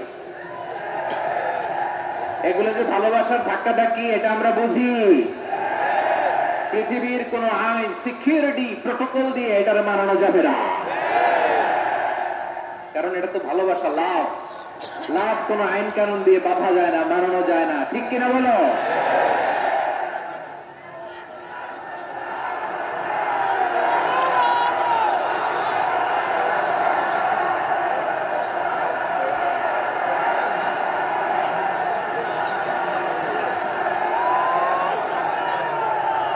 ঠিক আছে, বসুন বসুন বসুন। আন-নাসু মাআদিন, মানুষ হচ্ছে খনি। এই খনির যত্ন নিতে হবে। আমার মা বাবা যারা এসেছেন, আপনার ছেলে মেয়ের যত্ন নেন। আপনার ছেলের মধ্যে যে কি পটেনশিয়াল আপনি জানেন না। আপনার এই ছোট্ট অবুঝ ছেলেটাই আগামী দিনের শায়েখ আহমদুল্লাহ হবে। আপনার হেফজখানায় পড়া ওই ছোট্ট ছেলেটাই আগামী দিনের আল্লামা মামুনুল হক হবে। আপনার ওই ছেলেটা আমির হামজা হবে, আব্দুল হাই সাইফুল্লাহ হবে। এভাবে বড় বড় আলেম হবে, তারা যুগশ্রেষ্ঠ আলেম হবে। সেই একদিন এই বাংলাদেশের পার্লামেন্টে যে বক্তব্য দিয়ে যশোরের পক্ষে কথা বলবে। আপনি জানেন না, কাউকে ছোট করবেন না আপনি, ওর কনফিডেন্স আপনি কমাবেন না, আপনি কমাতে পারেন না। প্যান্ডেলে আমার যে মা বোনেরা আছেন, ছেলে মেয়েদেরকে কখনো ছোট করে কথা বলবেন না। ও যে কোথায় যাবে আপনি জানেন না, আপনি মা হয়ে তাকে সাহস দিবেন, তার কল্পনার জগৎটাকে সাজাতে তাকে উৎসাহিত করবেন, ঠিক কিনা বলেন? আর আমার প্যান্ডেলের আমার প্রিয় শ্রদ্ধাশীলা মায়েরা বোনেরা, আপনারা তো আরো দামি সম্পদ। বিশ্বনবী বলেন, আর দুনিয়া কুল্লুহা মাতা। আল্লাহ আল্লাহ আল্লাহ। বিশ্বনবীর কথার ওজন দেখেন, আর দুনিয়া কুল্লুহা মাতা ওয়া খায়রু মাতা'আদ দুনিয়াল মারআতু সালিহা। বিশ্বনবী বলেন, দুনিয়ায় যা দেখো সব আল্লাহর দেওয়া অ্যাসেট, মানে সম্পদ। আর এত অ্যাসেটের ভিড়ে সবচেয়ে শ্রেষ্ঠ সম্পদ হচ্ছে নেককার নারী। সুবহানাল্লাহ। ভাইয়েরা, বোনের সাথে খারাপ আচরণ করো না। সন্তান মায়ের সাথে খারাপ আচরণ করো না। আমাদের মায়েরা আমাদের asset, they are our priceless asset. কারণ এই মায়েদের পেটে এসেছে আল্লাহর ওলিরা, এই মায়েদের পেটে এসেছে খান জাহান আলী, এই মায়ের পেটে এসেছে শাহজালাল ইয়ামানি, এই মায়ের পেটে এসেছে আল্লাহর সব নবীরা। নাকি নবীরা আকাশ থেকে ধপ করে জমিনে নেমে আসছে? মায়ের পেটে আসছে। এই মায়ের পেটগুলো খনি। আমার সম্মানিত মায়েরা বোনেরা, নিজেকে ইসলাম দিয়ে সাজান, নিজেকে ইসলাম দিয়ে সাজান। নিজেকে পবিত্র রাখুন, নিজের আব্রু ইমান ইজ্জতের হেফাজত করুন, কোরআন পড়ুন, সুন্নাহ পড়ুন। আপনি জানেন না আপনার গর্ভে কে আসছে, কোন ক্ষণজন্মা পুরুষকে আল্লাহ তাআলা আপনার গর্ভে পাঠাবে আপনি জানেন না। মায়েরা নিজেদেরকে পবিত্র রাখুন, ইসলাম চর্চা করুন, কোরআন চর্চা করুন, নৈতিকতা দিয়ে নিজেকে সাজান। যশোরের জেনজি নিজেদেরকে প্রস্তুত রাখো আগামীর বাংলাদেশের জন্য। নৈতিকতা, মোরালিটি, ভ্যালিউজ দিয়ে নিজেকে সাজাও, ইসলাম দিয়ে নিজেকে সাজাও, কারণ আগামীর বাংলাদেশ ইসলামের বাংলাদেশ। বাংলাদেশের আসল পরিচয় ইসলাম। বাংলাদেশের আসল পরিচয় কি? সবাই বলে না। বাংলাদেশের আসল পরিচয় কি? এই ইসলাম নিয়ে আমরা সংসদ ভবন সাজাবো, রাজি আছি না নাই? শেকড় ভুলে যাওয়া যাবে না। আমরা ধাপে ধাপে শারিয়া আইনের দিকে যাব ইনশাআল্লাহ, কিন্তু জঙ্গিবাদ দিয়ে নয়, কট্টরপন্থা দিয়ে নয়। আমরা ইন্টেলেকচুয়ালি, গ্রাজুয়ালি, ধাপে ধাপে শারিয়া আইনের দিকে মুখ করবো ইনশাআল্লাহ। বলো লিল্লাহি তাকবীর। এদেশের আসল পরিচয় সবাই বলে না, আওয়াজ করে, এদেশের আসল পরিচয়। এদেশে আজান শুনে সূর্য ওঠে শহর গ্রামে, এদেশে আজান শুনে সূর্য ডোবে সন্ধ্যা নামে, এদেশে সকল কাজে সবাই বলে বিসমিল্লাহ, এদেশে ভালো কিছু দেখে শুনে হাসি মুখে সবাই বলে মাশা আল্লাহ, সুবহানাল্লাহ সুবহানাল্লাহ সুবহানাল্লাহ সুবহানাল্লাহ সুবহানাল্লাহ সুবহানাল্লাহ সুবহানাল্লাহ সুবহানাল্লাহ। ও নবীন তরুণ তোমার কিসের এত ভয়, জেনে রেখো বাংলাদেশের আসল পরিচয়। বাংলাদেশের আসল পরিচয় ইসলাম। আওয়াজ তুলে বলো, আসল পরিচয় কি? এদেশে পরস্পরে দেখা হলে দেয় সালাম, এদেশে আমজনতার হৃদয় জুড়ে পাক্কালাম, ঠিক না? এদেশে বিপদ এলে সর্বজনে সর্বক্ষণে দোয়া পড়ে ইন্না লিল্লাহ সুবহানাল্লাহ সুবহানাল্লাহ সুবহানাল্লাহ সুবহানাল্লাহ। এদেশে আজান শুনে সূর্য ওঠে শহর গ্রামে, এদেশে আজান শুনে সূর্য ডোবে সন্ধ্যা নামে, এদেশে সকল কাজে সবাই বলে বিসমিল্লাহ, এদেশে ভালো কিছু দেখে শুনে হাসি মুখে সবাই বলে মাশা আল্লাহ সুবহানাল্লাহ। আওয়াজ করে সুবহানাল্লাহ সুবহানাল্লাহ সুবহানাল্লাহ সুবহানাল্লাহ। সবাই একসাথে সুবহানাল্লাহ সুবহানাল্লাহ সুবহানাল্লাহ সুবহানাল্লাহ। এদেশের আসল পরিচয় কি? আওয়াজ করে বলতে ভয় লাগে। এদেশের আসল পরিচয় কি? ইসলাম দিয়ে আমাদের সংসদ ভবন চলুক, আমরা চাই কি চাই না? বঙ্গভবনে লা ইলাহা ইল্লাল্লাহর পতাকা উড়ুক, আমরা চাই কি চাই না? প্রতিটি জেলা অফিসে, ডিসি অফিসে লা ইলাহার পতাকা ঝুলুক, আমরা চাই কি চাই না? কারা চাই হাত তুলে আল্লাহর দেখায়।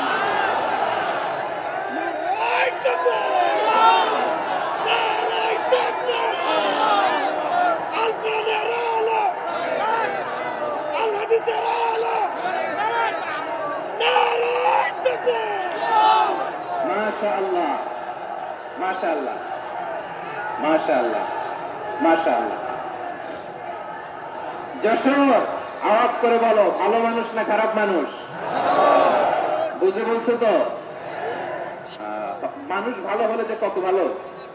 এই মানুষকে যত্ন নিলে, মানুষকে মানুষ বানালে যে সে কি হতে পারে শুনবা? হ্যাঁ, নাকি মনোযোগ দিয়ে দিব? শুনবা? তাহলে থামতে হবে। থামো, আমি যখন বলবো থামো থামো, তাকবীরের সময় দিলে তাকবীর। থামো থামো। মানুষকে যত্ন নিলে, হ্যাঁ এদিকে এদিকে, ড্রোন নামায় ফেলো। হয়েছে, ড্রোনের ফুটেজ হয়ে গেছে, এবার ড্রোন নামায় ফেলো। আমার দিকে তাকাও। মানুষকে, তোমরা এদিক সেদিক তাকালে তো গুরুত্বপূর্ণ পয়েন্ট মিস হয়ে যাবে। এদিকে এদিকে, হ্যাঁ ঠিক আছে। মানুষকে যত্ন নিলে মানুষের মধ্যে যারা কি পটেনশিয়াল রেখেছে। আমি জাপানের দুইটা উদাহরণ দেই। জাপানের এই এই এবারে এবারে হবে হয় বসো নয় পেছনে, কথা নেই, কথা তো বলাই যাবে না, হারাম কথা বলা আজকে একেবারে চুপ। আজকের জন্য হারাম করে দিছে আমি কিছু সময়ের জন্য, একেবারে নিষিদ্ধ। জাপানের দুইটা উদাহরণ দেই, খেয়াল করে একটু শুনেন, বুঝবেন। আল্লাহ, 2022 সালে জাপানের সাথে জার্মানির খেলা, ফিফা ওয়ার্ল্ড কাপ 2022। এক পক্ষে জাপান, আরেক পক্ষে কোন দেশ? কথা শুনে নাই। এক পক্ষে কোন দেশ, আরেক পক্ষে? সবাই এক পক্ষে, আরেক পক্ষে। ওই খেলায় জিতেছিল জাপান, জিতেছিল 22 সালের এই ফিফা ওয়ার্ল্ড কাপে জাপান ফুটবল খেলায় জিতে as a part of their celebration তারা খেলার পরে পুরো স্টেডিয়ামটাকে ক্লিন করে, the fan base of Japan, lakh lakh মানুষ খেলা দেখতে যায়, তো এত ডাস্টবিনও তো নাই, তো যারা ডাস্টবিনে জায়গা পায় নাই তারা এই যে চকলেটের প্যাকেট, পানির বোতল, চিপসের প্যাকেট তারা এদিকে সেদিকে রেখে দিয়েছে। জাপানের ভক্তরা, জাপানের ফলোয়াররা as a part of their celebration তারা খেলার পরে পুরো স্টেডিয়ামের সব ময়লা আবর্জনা ক্লিন করে তারপরে বিদায় নিয়েছে। তাদেরকে কি ক্লিন করার দায়িত্ব দেওয়া হয়েছিল? এই যশোর, জাপানের যে ছেলেরা খেলা দেখতে গেছিল ওদেরকে কি ক্লিন করার দায়িত্ব দিছিল? তারা কি স্টেডিয়ামের পরিচ্ছন্নতা কর্মী? তাদের আকল, তাদের সিক্স সেন্স তাদেরকে বলেছে। ছোটবেলা থেকে জাপান গভর্নমেন্ট ওদেরকে এত পরিচ্ছন্নতা শেখায়, ক্লিনলিনেস অ্যাওয়ারনেস ক্যাম্পেইন করায়। ক্লাসে আমি দেখেছি, ক্লাসে নিজের বেঞ্চ নিজে মুছে, ক্লাসের মাঝখানে একটা সময় দেয়, নিজের টেবিল নিজে মুছে, নিজের ক্লাসরুমটা নিজে পরিষ্কার করে। রাস্তাঘাটে একটা ধুলা নাই, ময়লা নাই, একটা টিস্যু নাই। খেলার পরে গোটা বিশ্বকে তাক লাগিয়ে দিয়েছে। জাপানের ফ্যানরা সবার রেখে যাওয়া গার্বেজ, টিস্যু, বোতল পরিষ্কার করে তারপরে স্টেডিয়াম থেকে বিদায় নিয়েছে। আমরা কেন এমন হইতে পারলাম না? আমরা কেন এমন হইতে পারলাম না? জাপানের যারা এগুলো করছে ওদের তিনটা করে চোখ না? চোখ তো তিনটা, জাপানো লাগলো। জাপানো লাগলো হাত তো চারটা, কান তো ছয়টা। হ্যাঁ, নাকি আমার মতো দুই হাত দুই কানালা মানুষ? চোখে দেখলে ওটা মানুষ না। চিন্তা করছেন? তার মানে জাপানিজদেরকে যে গ্রুমিং করে শিখানোর মাধ্যমে পরিচ্ছন্ন বানানো গেছে, ওরা যেমনি মানুষ আমরাও মানুষ। আমাদের সন্তানদেরকে শেখালে তারাও পারবে, পারবে কিনা? 2 নম্বর উদাহরণ বলি। চট্টগ্রাম ফেনীতে যারা গিয়েছেন, মেঘনা গোমতী ব্রিজ প্রকল্প নাম শুনছেন? মেঘনা একটা ব্রিজ পার হওয়া লাগে। এই মেঘনা গোমতী, এখানে 3টা ব্রিজ, কাঁচপুর সহ এই 3টা ব্রিজের নির্মাণ কাজ, রেনোভেশনের কাজ দেওয়া হয়েছিল জাপানের একটা কোম্পানিকে। কাকে? জাপানের কোম্পানি। নির্মাণ শেষে 738 কোটি টাকা বেঁচে গেছিল, এটা গভর্নমেন্টের হাতে দিয়ে তারা বিদায় নিয়েছে। কত টাকা? 738 কোটি টাকা। যত প্রাক্কলিত ব্যয় নির্ধারণ করা হয়েছে সব টাকা সরকার, তৎকালীন সরকার, 2019-এর সরকার, কারা ছিল তো জানেন? এই 2019-এর সরকার তাদেরকে দিয়েছে। তারা রিনোভেশন নির্মাণ শেষে 738 কোটি টাকা অতিরিক্ত বেঁচে গেছিল, এটা আবার গভর্নমেন্টের হাতে বুঝাই দিয়ে তারা বিদায় নিচ্ছে। আমরা কেন এমন হইতে পারলাম না? জাপানের ওরাও মানুষ, আমরাও মানুষ। তার মানে মানুষে মানুষে পার্থক্য আছে না নাই? আচ্ছা, জাপানের 2টা উদাহরণ দিলাম, এবার আমার দেশের 2টা উদাহরণ দিব না? বাংলাদেশের 2টা উদাহরণ দিই। 1 নম্বর উদাহরণ, গত সপ্তাহে আপনারা জানেন কক্সবাজার আমার একটা প্রোগ্রাম ছিল, তো হেলিকপ্টারে গিয়েছিলাম। ফেনী জেলা যখন পার হচ্ছি আমি দেখলাম 3টা উইন্ড মিল। উইন্ড মিল ছিলেন তো? বিশাল পিলার, 3টা 4টা পাখা থাকে। বায়ু বিদ্যুৎ কেন্দ্র, বাংলাদেশের প্রথম বায়ু বিদ্যুৎ কেন্দ্র এটা। মুহুরী প্রজেক্ট বলে এটা, সম্ভবত মুহুরী প্রজেক্ট।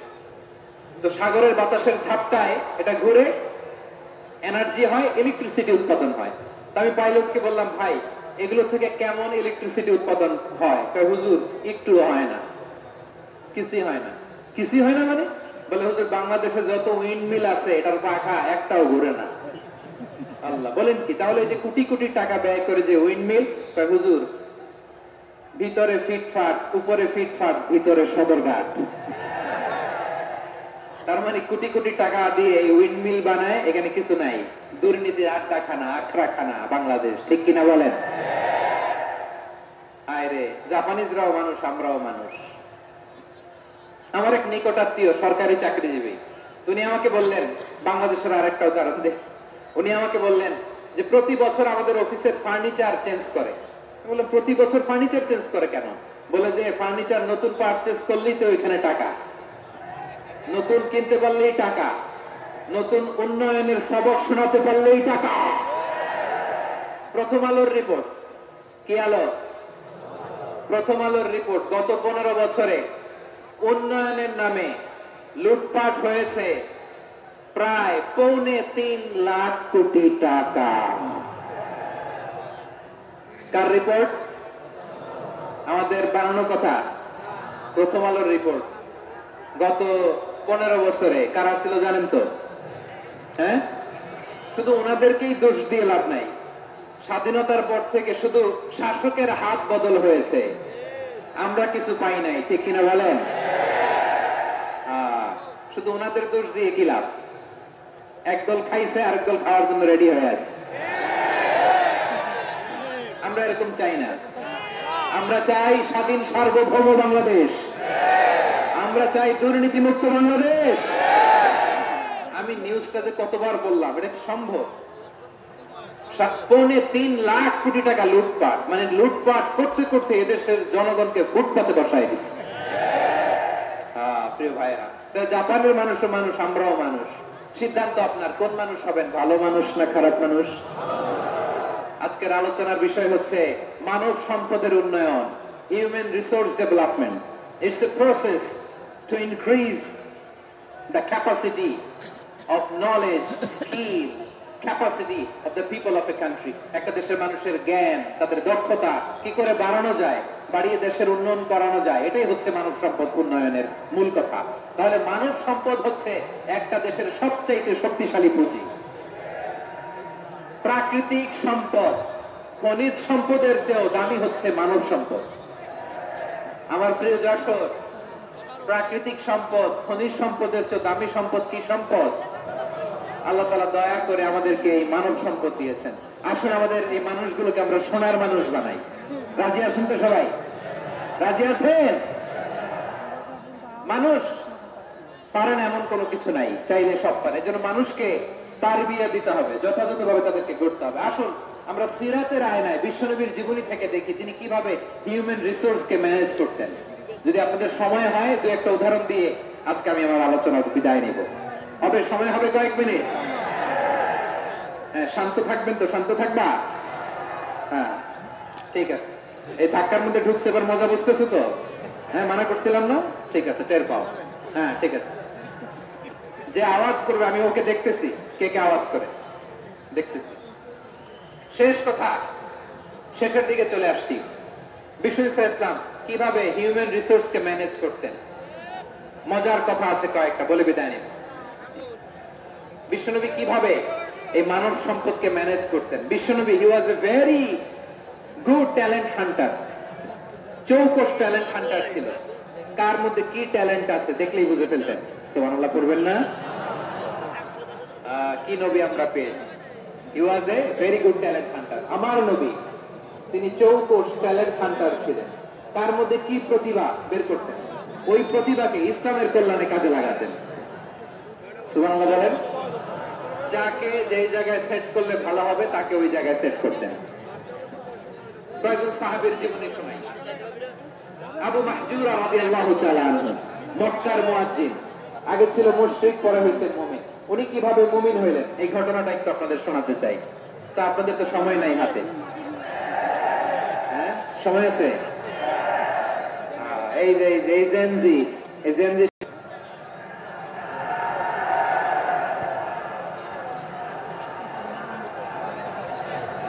না না, তাকবির না, তাকবির না, চুপ করতে হবে। What I need, you stop. Just shut up. চুপ। হ্যাঁ, ঠিক আছে। এবার আবু মাহজুরা রাদিয়াল্লাহু তাআলা আনহু কিভাবে মুসলিম হলেন, আওয়াজ করে শুনেন। হুনাইনের যুদ্ধ, 8ম হিজরি। বিশ্বনবী সাল্লাল্লাহু আলাইহি ওয়াসাল্লাম হুনাইনের যুদ্ধ শেষে ফিরতেছেন, পথিমধ্যে বেলাল রাদিয়াল্লাহু তাআলা, এই যে আবার কথা, আই রে আল্লাহ রে, এখানে ধাক্কা থাকি কেন? চলে যাও, পেছনে যাও, যাও পেছনে যাও। মা বললে অতিই দিল না। কি আজীব তামাশা, যেখানে যায় এখানে ধাক্কা ধাক্কি, মারামারি, গায়ের উপরে কাঁধের উপরে শাউটিং। অনেক গুরুত্বপূর্ণ কথা পয়েন্ট করে নিয়ে আসে যে বলবো, এই শাউট করার কারণে প্রোগ্রামটাই নষ্ট করে দেয়। আসছে আমার ভালোবাসা দেখাইতে, প্রোগ্রামটা শেষ করে দিয়ে চলে যায়। স্টপ, আবার কথা বল, স্টপ। হুনাইনের যুদ্ধে অষ্টম হিজরি, কত হিজরি সবাই বলেন না একটু, কত হিজরি? অষ্টম হিজরিতে হুনাইনের যুদ্ধে রাসূল সাল্লাল্লাহু আলাইহি ওয়াসাল্লাম ফিরে আসতেছেন মদিনায়। পথিমধ্যে বেলাল রাদিয়াল্লাহু তাআলা আনহু আযান দিচ্ছেন। কি দিচ্ছেন? তো পাশে ছিল মুশরিকদের একটা পল্লী, কিছু মুশরিক তরুণ, কিছু অমুসলিম কিশোর, তারা আযানকে ব্যঙ্গ করতেছে, আমাদের বাংলায় মুখ ভাঙানো বলে আর কি। বেলাল রাদিয়াল্লাহু তাআলা আনহু আযান দিচ্ছেন, ওই বাচ্চাগুলো মুশরিক, তো ওরা আযানকে ব্যঙ্গ করতেছে, বিকৃতি করে ওরাও আযান দিচ্ছে। উদ্দেশ্য হচ্ছে আযানকে নিয়ে ঠাট্টা করা। উদ্দেশ্য কি? ঠাট্টা করা। ব্যাপারটা মনে কষ্ট পাওয়ার মতো ব্যাপার না? কিন্তু বিশ্বনবী ওইখানে দেখেন কি খুঁজলেন। বিশ্বনবী খেয়াল করলেন অমুসলিম কিশোরদের মধ্যে থেকে একটা কিশোরের গলাটা বড় দরাজ গলা, কণ্ঠটা বড় সুন্দর। খেয়াল করে দেখলেন যে কিছু কিশোর বেলালের আযানকে ব্যঙ্গ করে, বিকৃতি করে, কিন্তু একজনের কণ্ঠ দেখতে পাচ্ছেন না এত দূরে, কিন্তু কণ্ঠটা বড় সুন্দর, দরাজ গলা। বিশ্বনবী সাহাবীদেরকে বললেন, ধরো এগুলারে, ধরো। সবগুলারে ধরে বিশ্বনবীর সামনে আনা হলো। ওরা হাঁটু গেড়ে বসলো। বিশ্বনবী বললেন, তোমাদের মধ্যে কে যেন ব্যঙ্গ করে আযান দিচ্ছিল, তার গলাটা বড় উঁচু, গলার বেসটা বড় মজবুত, মেলোডিয়াস, সুমধুর কণ্ঠ, কে? আবু মাহজুরা বলে, আমার বন্ধুরা সবাই আমার দিকে আঙ্গুল দেখায়, আমি পড়ে গেছি বিপদে। রাসূল সাল্লাল্লাহু আলাইহি ওয়াসাল্লাম বাকি অমুসলিম তরুণদেরকে ছেড়ে দিলেন, বললেন তোমরা যাও। এবার আবু মাহজুরারে পাইছে। আবু মাহজুরার চুলের মধ্যে হাত দিলেন বিশ্বনবী, মাথায় হাত দিয়ে বললেন, এবার আযান দাও দেখি। আবু মাহজুরা বলে, আমি তো আযান দিতে জানি না, কারণ আমি তো বেলালেরটা শুইনা দিছি, আমার তো মুখস্থ নাই, আমি তো আযান দিতে জানি না। বিশ্বনবী বললেন, জানো না? তাহলে আসো, আমি তোমারে শিখাই দেই। সুবহানাল্লাহ। আবু মাহজুরা হাঁটু গেড়ে বসে, বিশ্বনবীর মোবারক হাত আবু মাহজুরার চুলের মধ্যে। বিশ্বনবী আযানের মুআল্লিম আবু মাহজুরাকে বলতেছে, ঠিক আছে তোমারে শিখাই দিচ্ছি, আমি যা যা বলবো আমার সাথে সাথে বলো, পারবা?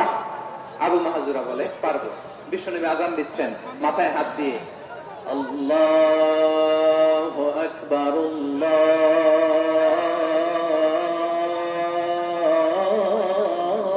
আল্লাহু আকবার। আবু মাহজুরা এই বাক্যটা পড়লেন। বিশ্বনবী দ্বিতীয় বাক্য পড়তে আরম্ভ করলেন, আল্লাহু আকবার,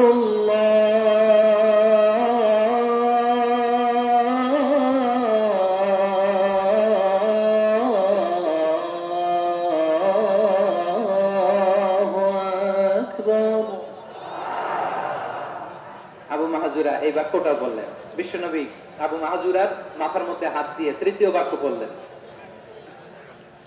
আশহাদু আল্লা ইলাহা ইল্লাল্লাহ।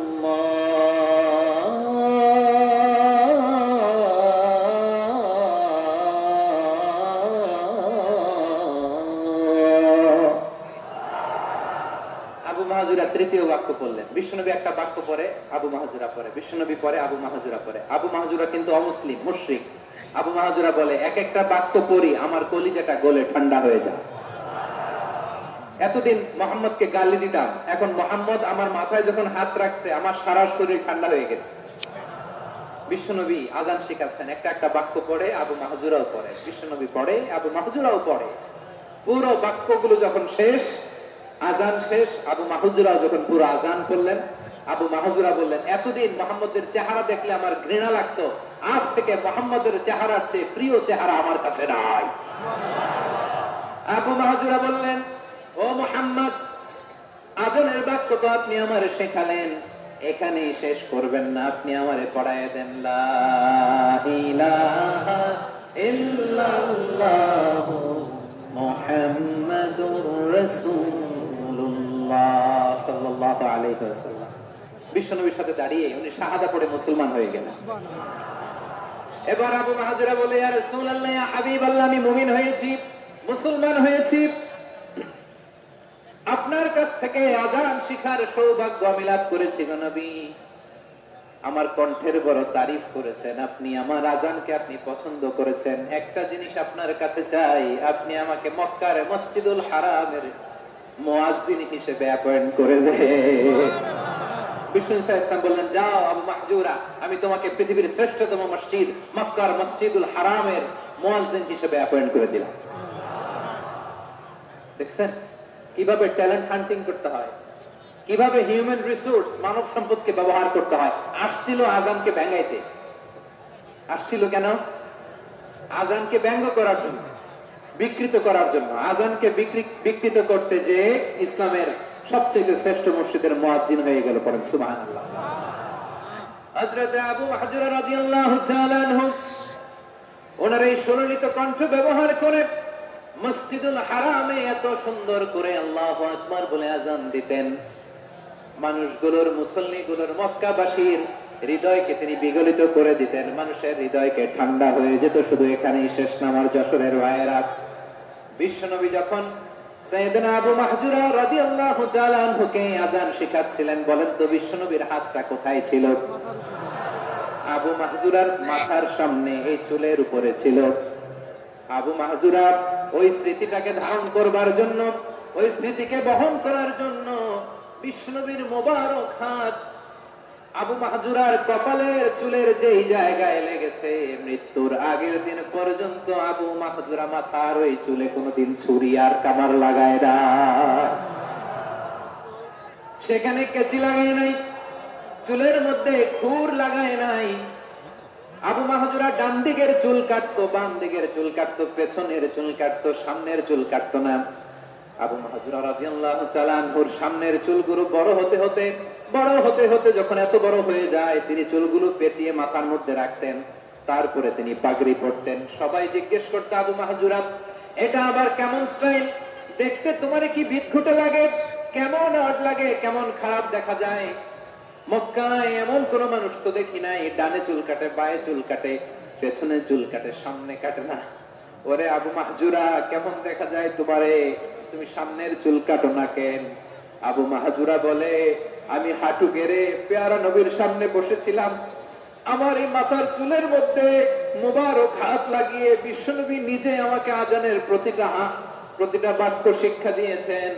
বিশ্বনবীর মোবারক হাত, পবিত্র হাত আমার মাথার চুলের যে জায়গায় লেগেছে, আমি চাই ওই চুলগুলা নিয়ে আমি আমার কবরের ভিতরে যাব। সাইয়েদনা আবু মাহজুরা রাদিয়াল্লাহু তাআলা আনহু ইন্তেকালের আগের পর্যন্ত মাথার সামনের চুলগুলা কাটে নাই। মাথার সামনের চুল তিনি কাটেন নাই। সুবহানাল্লাহি বিহামদি। কেমন ভালোবাসতেন বিশ্বনবী সাহাবীদেরকে, সাহাবারা কেমন ভালোবাসতেন বিশ্বনবীকে। সামনের চুলগুলো বড় হতে হতে এত বড় ছিল, পেঁচিয়ে রেখে পাগড়ি করতেন, কাটতেন না। নবীর হাত লেগেছিল। সুবহানাল্লাহ পড়েন। তাহলে what is the lesson? Moral of the story কি? মোরাল অফ দ্য স্টোরি হচ্ছে, আসছিল আজানকে ব্যঙ্গ করার জন্য, বিকৃত করার জন্য, হয়ে গেল মসজিদুল হারামের মুয়াজ্জিন। দেখেন বিশ্বনবী একটা খারাপ সিচুয়েশনের মধ্যে থেকে কি ভালো জিনিস বের করে আনলেন। আমি যে শুরুতে বলেছি কিভাবে তিনি হিউম্যান রিসোর্সকে ডেভেলপ করেছেন, ম্যানেজ করেছেন। তিনি যে চৌকস ট্যালেন্ট হান্টার ছিল, দেখেন সবার মধ্যে থেকে এর বাছাই করে মুয়াজ্জিন বানাই দিয়েছেন। সুবহানাল্লাহ পড়েন। তার মানে এই না সবাইরে ধরে ধরে উনি মুয়াজ্জিন বানাইছেন। যার যেই ট্যালেন্ট আছে তাকে ওই কাজে অ্যাসাইন করেছেন। যার যেই প্রতিভা আছে তার প্রতিভাকে ইসলামের কাজে লাগিয়েছেন। সুবহানাল্লাহ পড়েন। যায়েদ বিন সাবিত রাদিয়াল্লাহু তাআলা আনহু নাম শুনেছেন? যশোর কথা বের হয় না। যদি জিজ্ঞাসা সালমান খানের নাম শুনছেন, সবাই হাত তুলবে, জি হুজুর শুনছি, মানে সব দেখা শেষ। সালমান খান, আমির খান, অমুক খান, সব খান। মুখস্থ, কিন্তু যায়েদ বিন সাবিতের নাম মুখস্থ নাই মুসলমানদের। যে সাহাবী মাথা সামনের চুল কাটে নাই, মসজিদুল হারামের মুয়াজ্জিন বানাইছেন বিশ্বনবী, সাহাবীর নাম কি? খায়া ফেলেছ, স্লোগানের সাথে খায়া ফেলেছ। আবু মাহজুরা, কি নাম? আবু মাহজুরা আল জুমাহি রাদিয়াল্লাহু তাআলা আনহু। এই নামটা আজকে নিয়ে যাইতে হবে যশোর। আবু মাহজুরা রাদিয়াল্লাহু তাআলা আনহু। দুই নম্বরে বলছিলাম যায়েদ বিন সাবিত রাদিয়াল্লাহু তাআলা আনহু। বিশ্বনবী দেখলেন মদিনার এই আনসারী সাহাবী হাইলি ট্যালেন্টেড, ইন্টেলেকচুয়াল, মেরিটোরিয়াস, জ্ঞানের প্রতি তার আকর্ষণ, মারাত্মক আকর্ষণ। বিশ্বনবী তাকে দায়িত্ব দিলেন, কোরআন যা নাজিল হয় তুমি লিখো, কাতিবুল ওহী বানায় দিলেন। সুবহানাল্লাহ। যায়েদ বিন সাবিতরে আবার আযান শিখান নাই, কারণ তার মধ্যে বিশ্বনবী প্রতিভা দেখেছেন, একাডেমিক প্রতিভা। বিশ্বনবীর একাডেমিক প্রজেক্ট গুলো তিনি হ্যান্ডেল করতেন। যায়েদ বিন সাবিত ছিল বিশ্বনবীর ব্যক্তিগত সচিব। কি ছিল? ব্যক্তিগত সচিব। বুঝেন নাই? বিশ্বনবীর ব্যক্তিগত সচিব এবং দোভাষী। ইহুদিরা কিছু লিখে দিলে এটার অর্থ বিশ্বনবীরে বুঝায় দিতেন, আবার ইহুদিদের কাছে কিছু লিখতে হলে তিনি লিখে দিতেন। বিশ্বনবী একদিন বললেন, ইন্নী ওয়াল্লাহি মা আমানু ইয়াহুদা আলা কিতাব। ইহুদিরা যে চিঠি পাঠায় অর্থ তো বুঝি না, আরেক ইহুদি আইনে অর্থ করা লাগে। আবার ইহুদিদের কাছে কিছু লিখে পাঠাইতে চাইলে আমরা তো লিখতে পারি না, ইহুদিরে দিয়ে লেখা লাগে। ওরা যে পয়রা শোনায় লিখে দেয়, আমি ওদের বিশ্বাস করি না। আমার নিজের একজন লোক দরকার। বিশ্বনবী যায়েদ বিন সাবিতকে চুজ করলেন ল্যাঙ্গুয়েজের জন্য। উনি বললেন, যায়েদ, তোমার সফট স্কিলকে ডেভেলপ করতে হবে, তুমি হিব্রু ল্যাঙ্গুয়েজ শিখে ফেলো। যায়েদ বিন সাবিত বলল, বিশ্বনবীর মোটিভেশন আর ইন্সপিরেশন পেয়ে আমি 15 দিনে ইহুদিদের এই হিব্রু ল্যাঙ্গুয়েজ শিখে ফেললাম। শুধু শিখে ফেললাম না, হাত্তা হাদিকতু, even I became master in the language. এই ভাষা আমি পারদর্শী হয়ে গেলাম। এরপরে ইহুদিরা চিঠি লিখে পাঠালে আর কোন ইহুদি ডাকা লাগতো না, আমি নবীর এটার অর্থ শুনে পরে বুঝাই দিতাম। আবার ইহুদিদের কাছে চিঠি লেখা লাগলে আমি যায়েদ বিন সাবিত চিঠি লিখে দিতাম।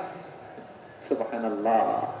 দেখেন, এত সাহাবীর মধ্যে থেকে বিশ্বনবীর একাডেমিক প্রজেক্ট, ব্যক্তিগত সচিব, দোভাষী হিসেবে তিনি যায়েদ বিন সাবিতের মতো তরুণকে নির্বাচিত করেছেন। কেমন ট্যালেন্ট হান্টার ছিল আমার নবী। সুবহানাল্লাহ পড়বেন না? বিশ্বনবীর ইন্তেকালের পরে সাইয়েদনা আবু বকর রাদিয়াল্লাহু তাআলা আনহু যখন খলিফা হয়ে আসলেন, কোরআনকে সংকলনের দায়িত্ব দেয়া লাগবে, কোন সাহাবীকে দিবেন? সব সাহাবারা মিলে পরামর্শ করলেন। সাইয়েদনা আবু বকর, ওমর সবাই মিলে এই বিশাল কোরআন সংকলনের গুরু দায়িত্ব বিশ্বনবীর ব্যক্তিগত সচিব, বিশ্বনবীর দোভাষী, বিশ্বনবীর সিলেক্ট করাই লোক যায়েদ ইবনে সাবিত রাদিয়াল্লাহু তাআলা আনহুকে দিয়েছে। কোরআনের কবি তো আজকে এখানে রাখে নাই। এই যে আজকের যে কোরআন পড়েন, এটা আগে এরকম ছিল না। কোরআন নাজিল হলে সাহাবারা চামড়া, উটের চামড়ায় লিখে ফেলতো, উটের চ্যাপ্টা হাড্ডির মধ্যে লিখে ফেলতো, গাছের গুড়ির মধ্যে লিখে ফেলতো, বিভিন্ন জনের কাছে ছড়ানো ছিটানো ছিল। আবু বকর রাদিয়াল্লাহু তাআলা আনহু একসাথে করলেন, পরবর্তীতে উসমান রাদিয়াল্লাহু তাআলা আনহু একসাথে করলেন। 114 সূরার এখন এই মুসহাফ, এই কম্পাইলেশন, এই কপি আমরা পেয়েছি, যার হিউজ কন্ট্রিবিউশন ছিল। এই পুরো কোরআন কম্পাইলেশনের প্রজেক্ট ম্যানেজার ছিল যায়েদ বিন সাবিত রাদিয়াল্লাহু তাআলা। কোরআন কম্পাইলেশনের প্রজেক্ট ম্যানেজার। দেখেন, ওনারে মাথায় হাত দিয়ে আযান শেখায় নাই। সুবহানাল্লাহ কইবেন না? তাহলে প্রথম সাহাবী আবু মাহজুরাকে মুয়াজ্জিন বানাইলেন, যায়েদ বিন সাবিতকে ব্যক্তিগত সচিব আর দোভাষী বানালেন, মুসআব ইবনে উমাইর রাদিয়াল্লাহু তাআলা আনহুকে ইসলামের প্রথম অ্যাম্বাসেডর বানালেন। তাহলে তৃতীয় নাম্বার একজন সাহাবীর নাম বলছি, মুসআব ইবনে উমাইর। মুসআব কি নাম? নামটা কেমন লাগে? এই কয়েকজনের ভাল লাগে, বাকিদের ভাল লাগে না? ভাল লাগে? এই এই আর কয়েকটা মিনিট দেওয়া যাবে না আমাকে আল্লাহর রাস্তে? হ্যাঁ, ঠিক আছে। আমি তোমাদেরকে ভালোবাসা দেখাবো, দোয়া করবো, যদি চুপ থাকো, একেবারে চুপ, কষ্ট সহ্য করো, বাকিরা যা সওয়াব পাবে তোমরা ডবল পাবা, যেহেতু কষ্ট বেশি, কিন্তু চুপ। 3 নম্বর সাহাবীর নাম মুসআব। এই ধাক্কাধাক্কি কেন? ধাক্কাধাক্কি কেন রে ভাই?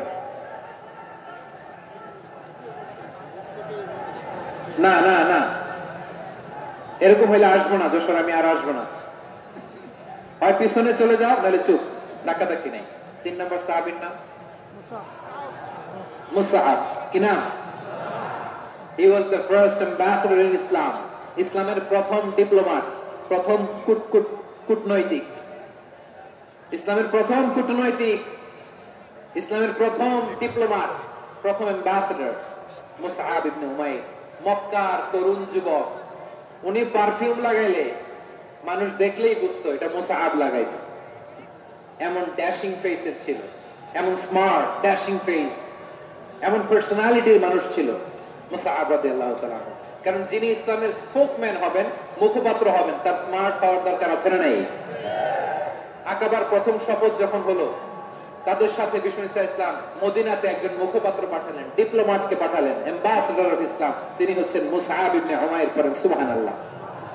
বিশ্বনবী দেখলেন সে অনেক স্মার্ট, তার ডেডিকেশন আছে, সিনসিয়ারিটি আছে, এবং মদিনায় যে আউস খাজরাজ গোত্রের নেতাদের সাথে ডিল করতে হবে, ইহুদিদের সাথে ডিল করতে হবে, ওখানে একজন পাক্কা জানু খেলোয়াড়ের দরকার আছে না নাই?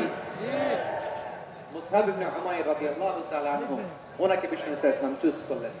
এবং বিষ্ণু ইসলামের এই চুজিংটা, এই সিলেকশনটা এত সুন্দর ছিল, তিনি মদিনাতে যে বিশ্বনবী আসার আগেই মদিনার জমিনকে তিনি উর্বর করে ফেলছেন। প্রতিটা ঘরে ঘরে কালিমার দাওয়াত তিনি পৌঁছায় দিয়েছেন। জুমার বিধান নাজিল হয়েছে, কিন্তু মক্কায় পরিবেশ নাই জুমা পালনের। বিষ্ণু ইসলাম একজনকে দিয়ে খবর পাঠালেন, যাও মদিনায় মুসাবকে যে বলো, মুসাব তো আমার শিক্ষক, আমার স্পোকম্যান, মদিনাতে যেন তারা জুমা কায়েম করে। বিশ্বনবীর আগেই মুসাব মদিনার মুসলিমদেরকে নিয়ে মদিনায় প্রথম জুমা কায়েম করে ফেলছে। কোন সুবহানাল্লাহ। ডিপ্লোম্যাটদের কেমন হইতে হয়, অ্যাম্বাসেডরের কেমন হইতে হয়, মুসআব রাদিয়াল্লাহু তাআলা আনহুর কাছ থেকে শিখে নাও। মুসআব নামটা কেমন লাগে? যশোর যাদের সন্তান হবে, ছেলে সন্তান, আমার রাস্তায় পাইলে সবাই জিজ্ঞেস করে, হুজুর একটা নাম দেন, আমার ছেলে হবে। যশোরবাসীর জন্য আমি একটা নাম দিয়ে দিলাম, নাম রাখতে হবে মুসআব। কি নাম? নামটা যাদের ভালো লাগে, ছেলে সন্তান অনাগত আসবে, মনে চাইলে নাম রেখে দিবেন মুসআব রাদিয়াল্লাহু তাআলা আনহুর নামে মুসআব। তাহলে মুসআব রাদিয়াল্লাহু তাআলা আনহুকে বিশ্বনবী ল্যাঙ্গুয়েজ শিখান নাই, সফট স্কিল শিখান নাই। যায়েদ রাদিয়াল্লাহু তিনি হিব্রু ল্যাঙ্গুয়েজ শিখেছেন, সুরিয়ানি শিখেছেন, কিন্তু মুসআবকে তিনি বানিয়েছেন the spokesman of Islam, the first diplomat, the ambassador of Islam. সুবহানাল্লাহ পড়বেন না? আব্দুল্লাহ ইবনে আব্বাস রাদিয়াল্লাহু তাআলা আনহু বিশ্বনবীর কাজিন, চাচাতো ভাই। আবার মাইমুনা রাদিয়াল্লাহু তাআলা আনহু, মাইমুনা নবীর স্ত্রী, তিনি ছিলেন আব্দুল্লাহর আপন খালা। তো নবীর বউ যদি ওনার খালা হয়, নবী তার কি? বুঝে নাই, নবী তার কি? খালু। তাহলে সম্পর্ক অনেক গভীর, কাজিন আবার খালু। ছোট্ট মানুষ, তাই রাতে মাঝে মাঝে ঘরে থাকতো। বিশ্বনবী দেখলেন আব্দুল্লাহ যেহেতু আমার ঘরে ঢুকতে পারে, আব্দুল্লাহরে এই উম্মতের বড় শিক্ষাবিদ বানাইতে হবে। কথা বোঝে নাই? আব্দুল্লাহকে কি বানাইতে হবে? শিক্ষাবিদ, এডুকেটর অফ দিস উম্মাহ, এই উম্মাহ শিক্ষাবিদ বানাইতে হবে। তাই আব্দুল্লাহ ইবনে আব্বাসকে বিশ্বনবী হাতে কলমে শিক্ষা দিয়েছেন। আহারে, আর এরপরে যে কি ভাষা আসবে তোমাদের জন্য আমার মুখ থেকে আমি নিজেও জানি না। 1 ঘন্টা যাব ধাক্কা ধাক্কি মারামারি, তো আসতে বলছে কে তোমাকে? পেছনে চলে যাও, জায়গা না পেলে। পুরো প্রোগ্রামটাই নষ্ট করে দিই।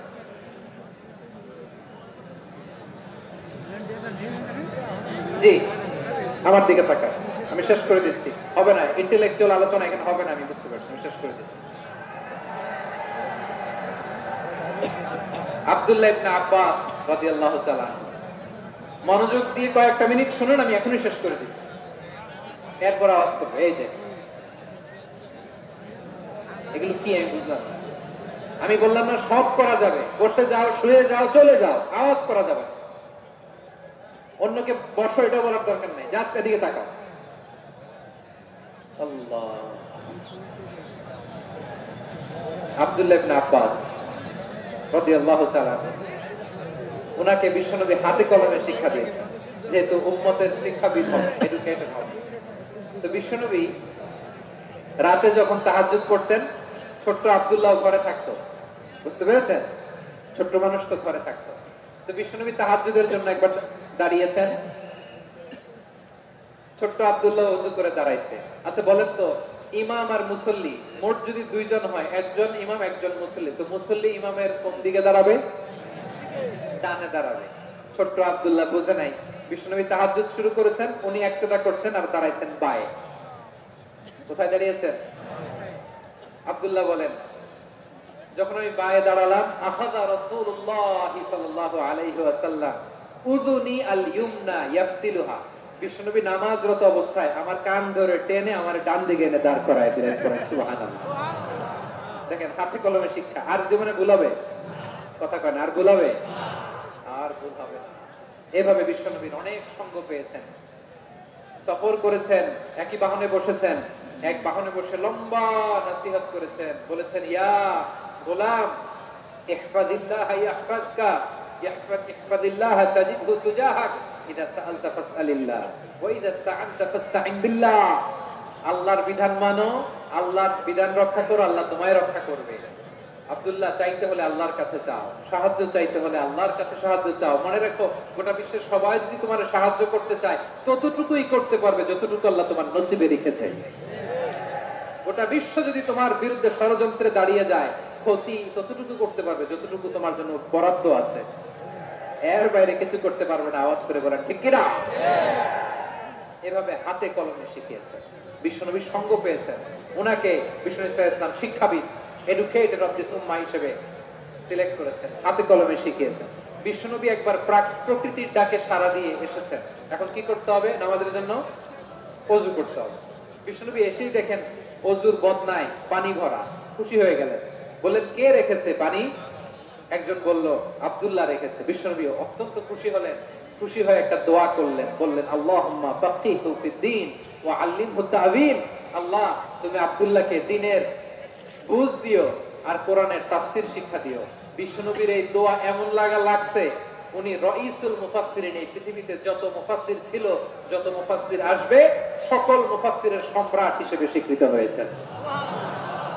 আব্দুল্লাহ ইবনে আব্বাস, বিশ্বনবী ওনারে আযান শিখান নাই, বিশ্বনবী ওনারে ল্যাঙ্গুয়েজ শিখান নাই, বিশ্বনবী ওনারে অ্যাম্বাসেডর বানান নাই, হাতে কলমে শিক্ষা দিয়েছেন।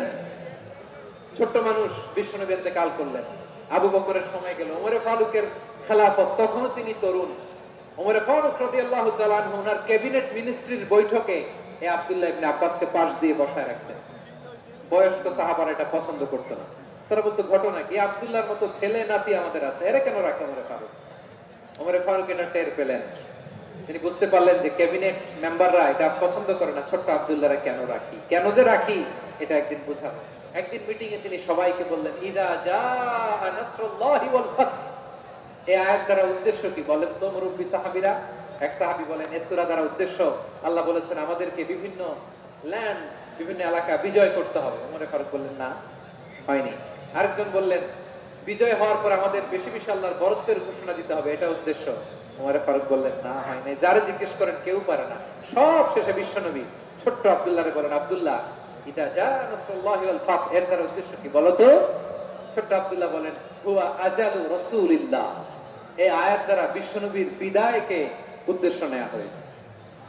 ওমর ফারুক বললেন, হাযা হুয়া, এটাই তো সঠিক উত্তর, এটাই সঠিক তাফসীরে আয়াতে।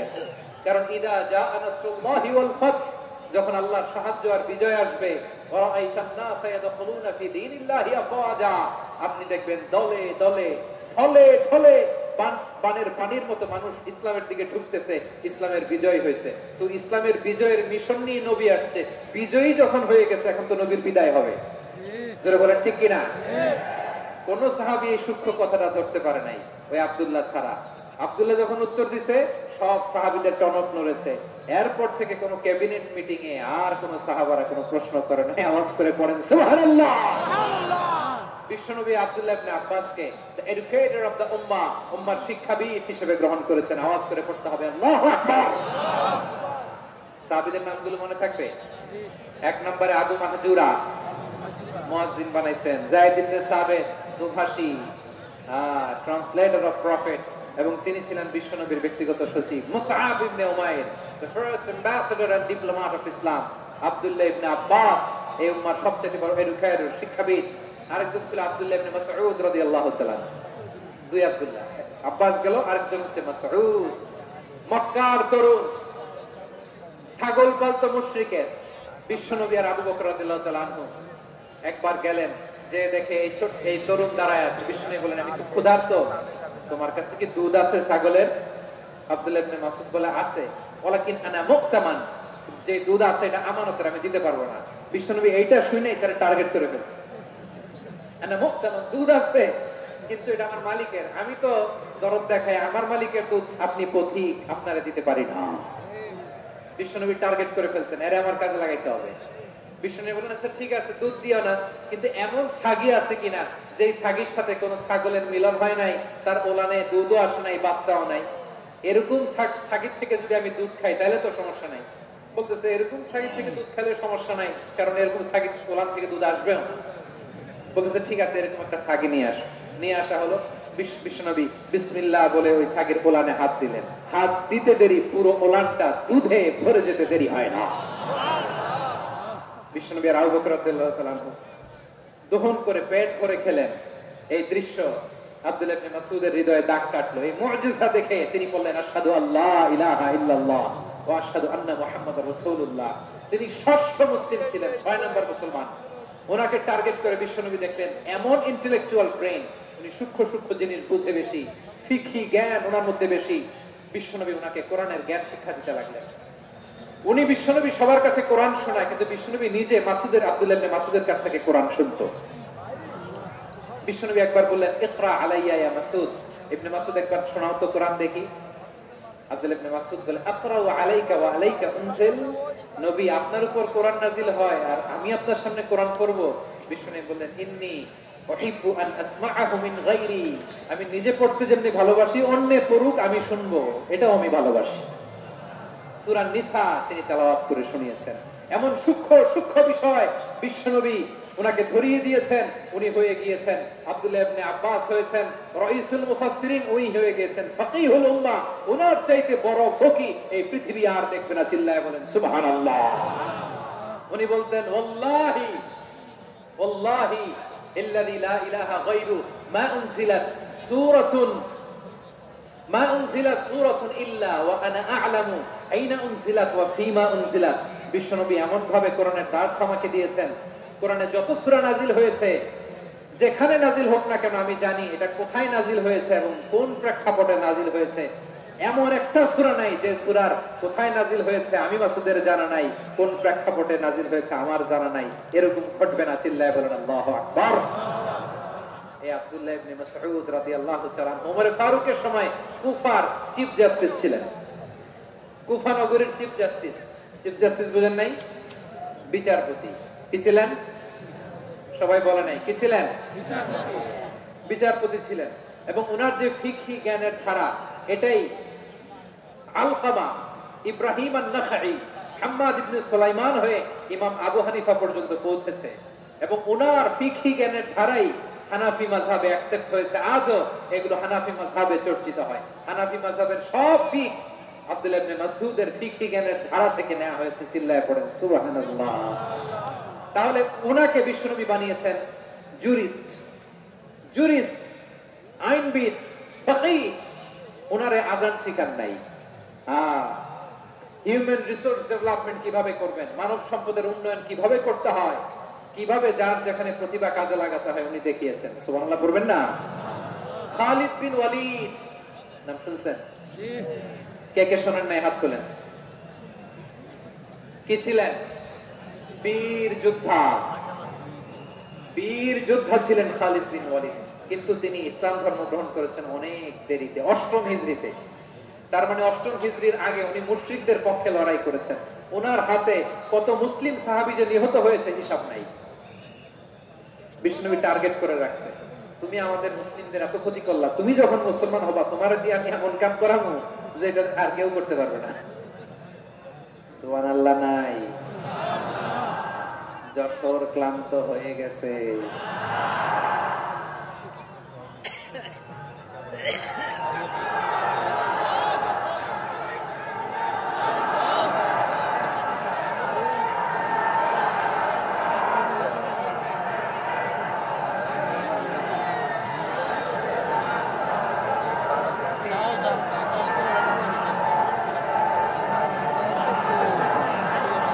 মাশাআল্লাহ, বসুন বসুন বসুন।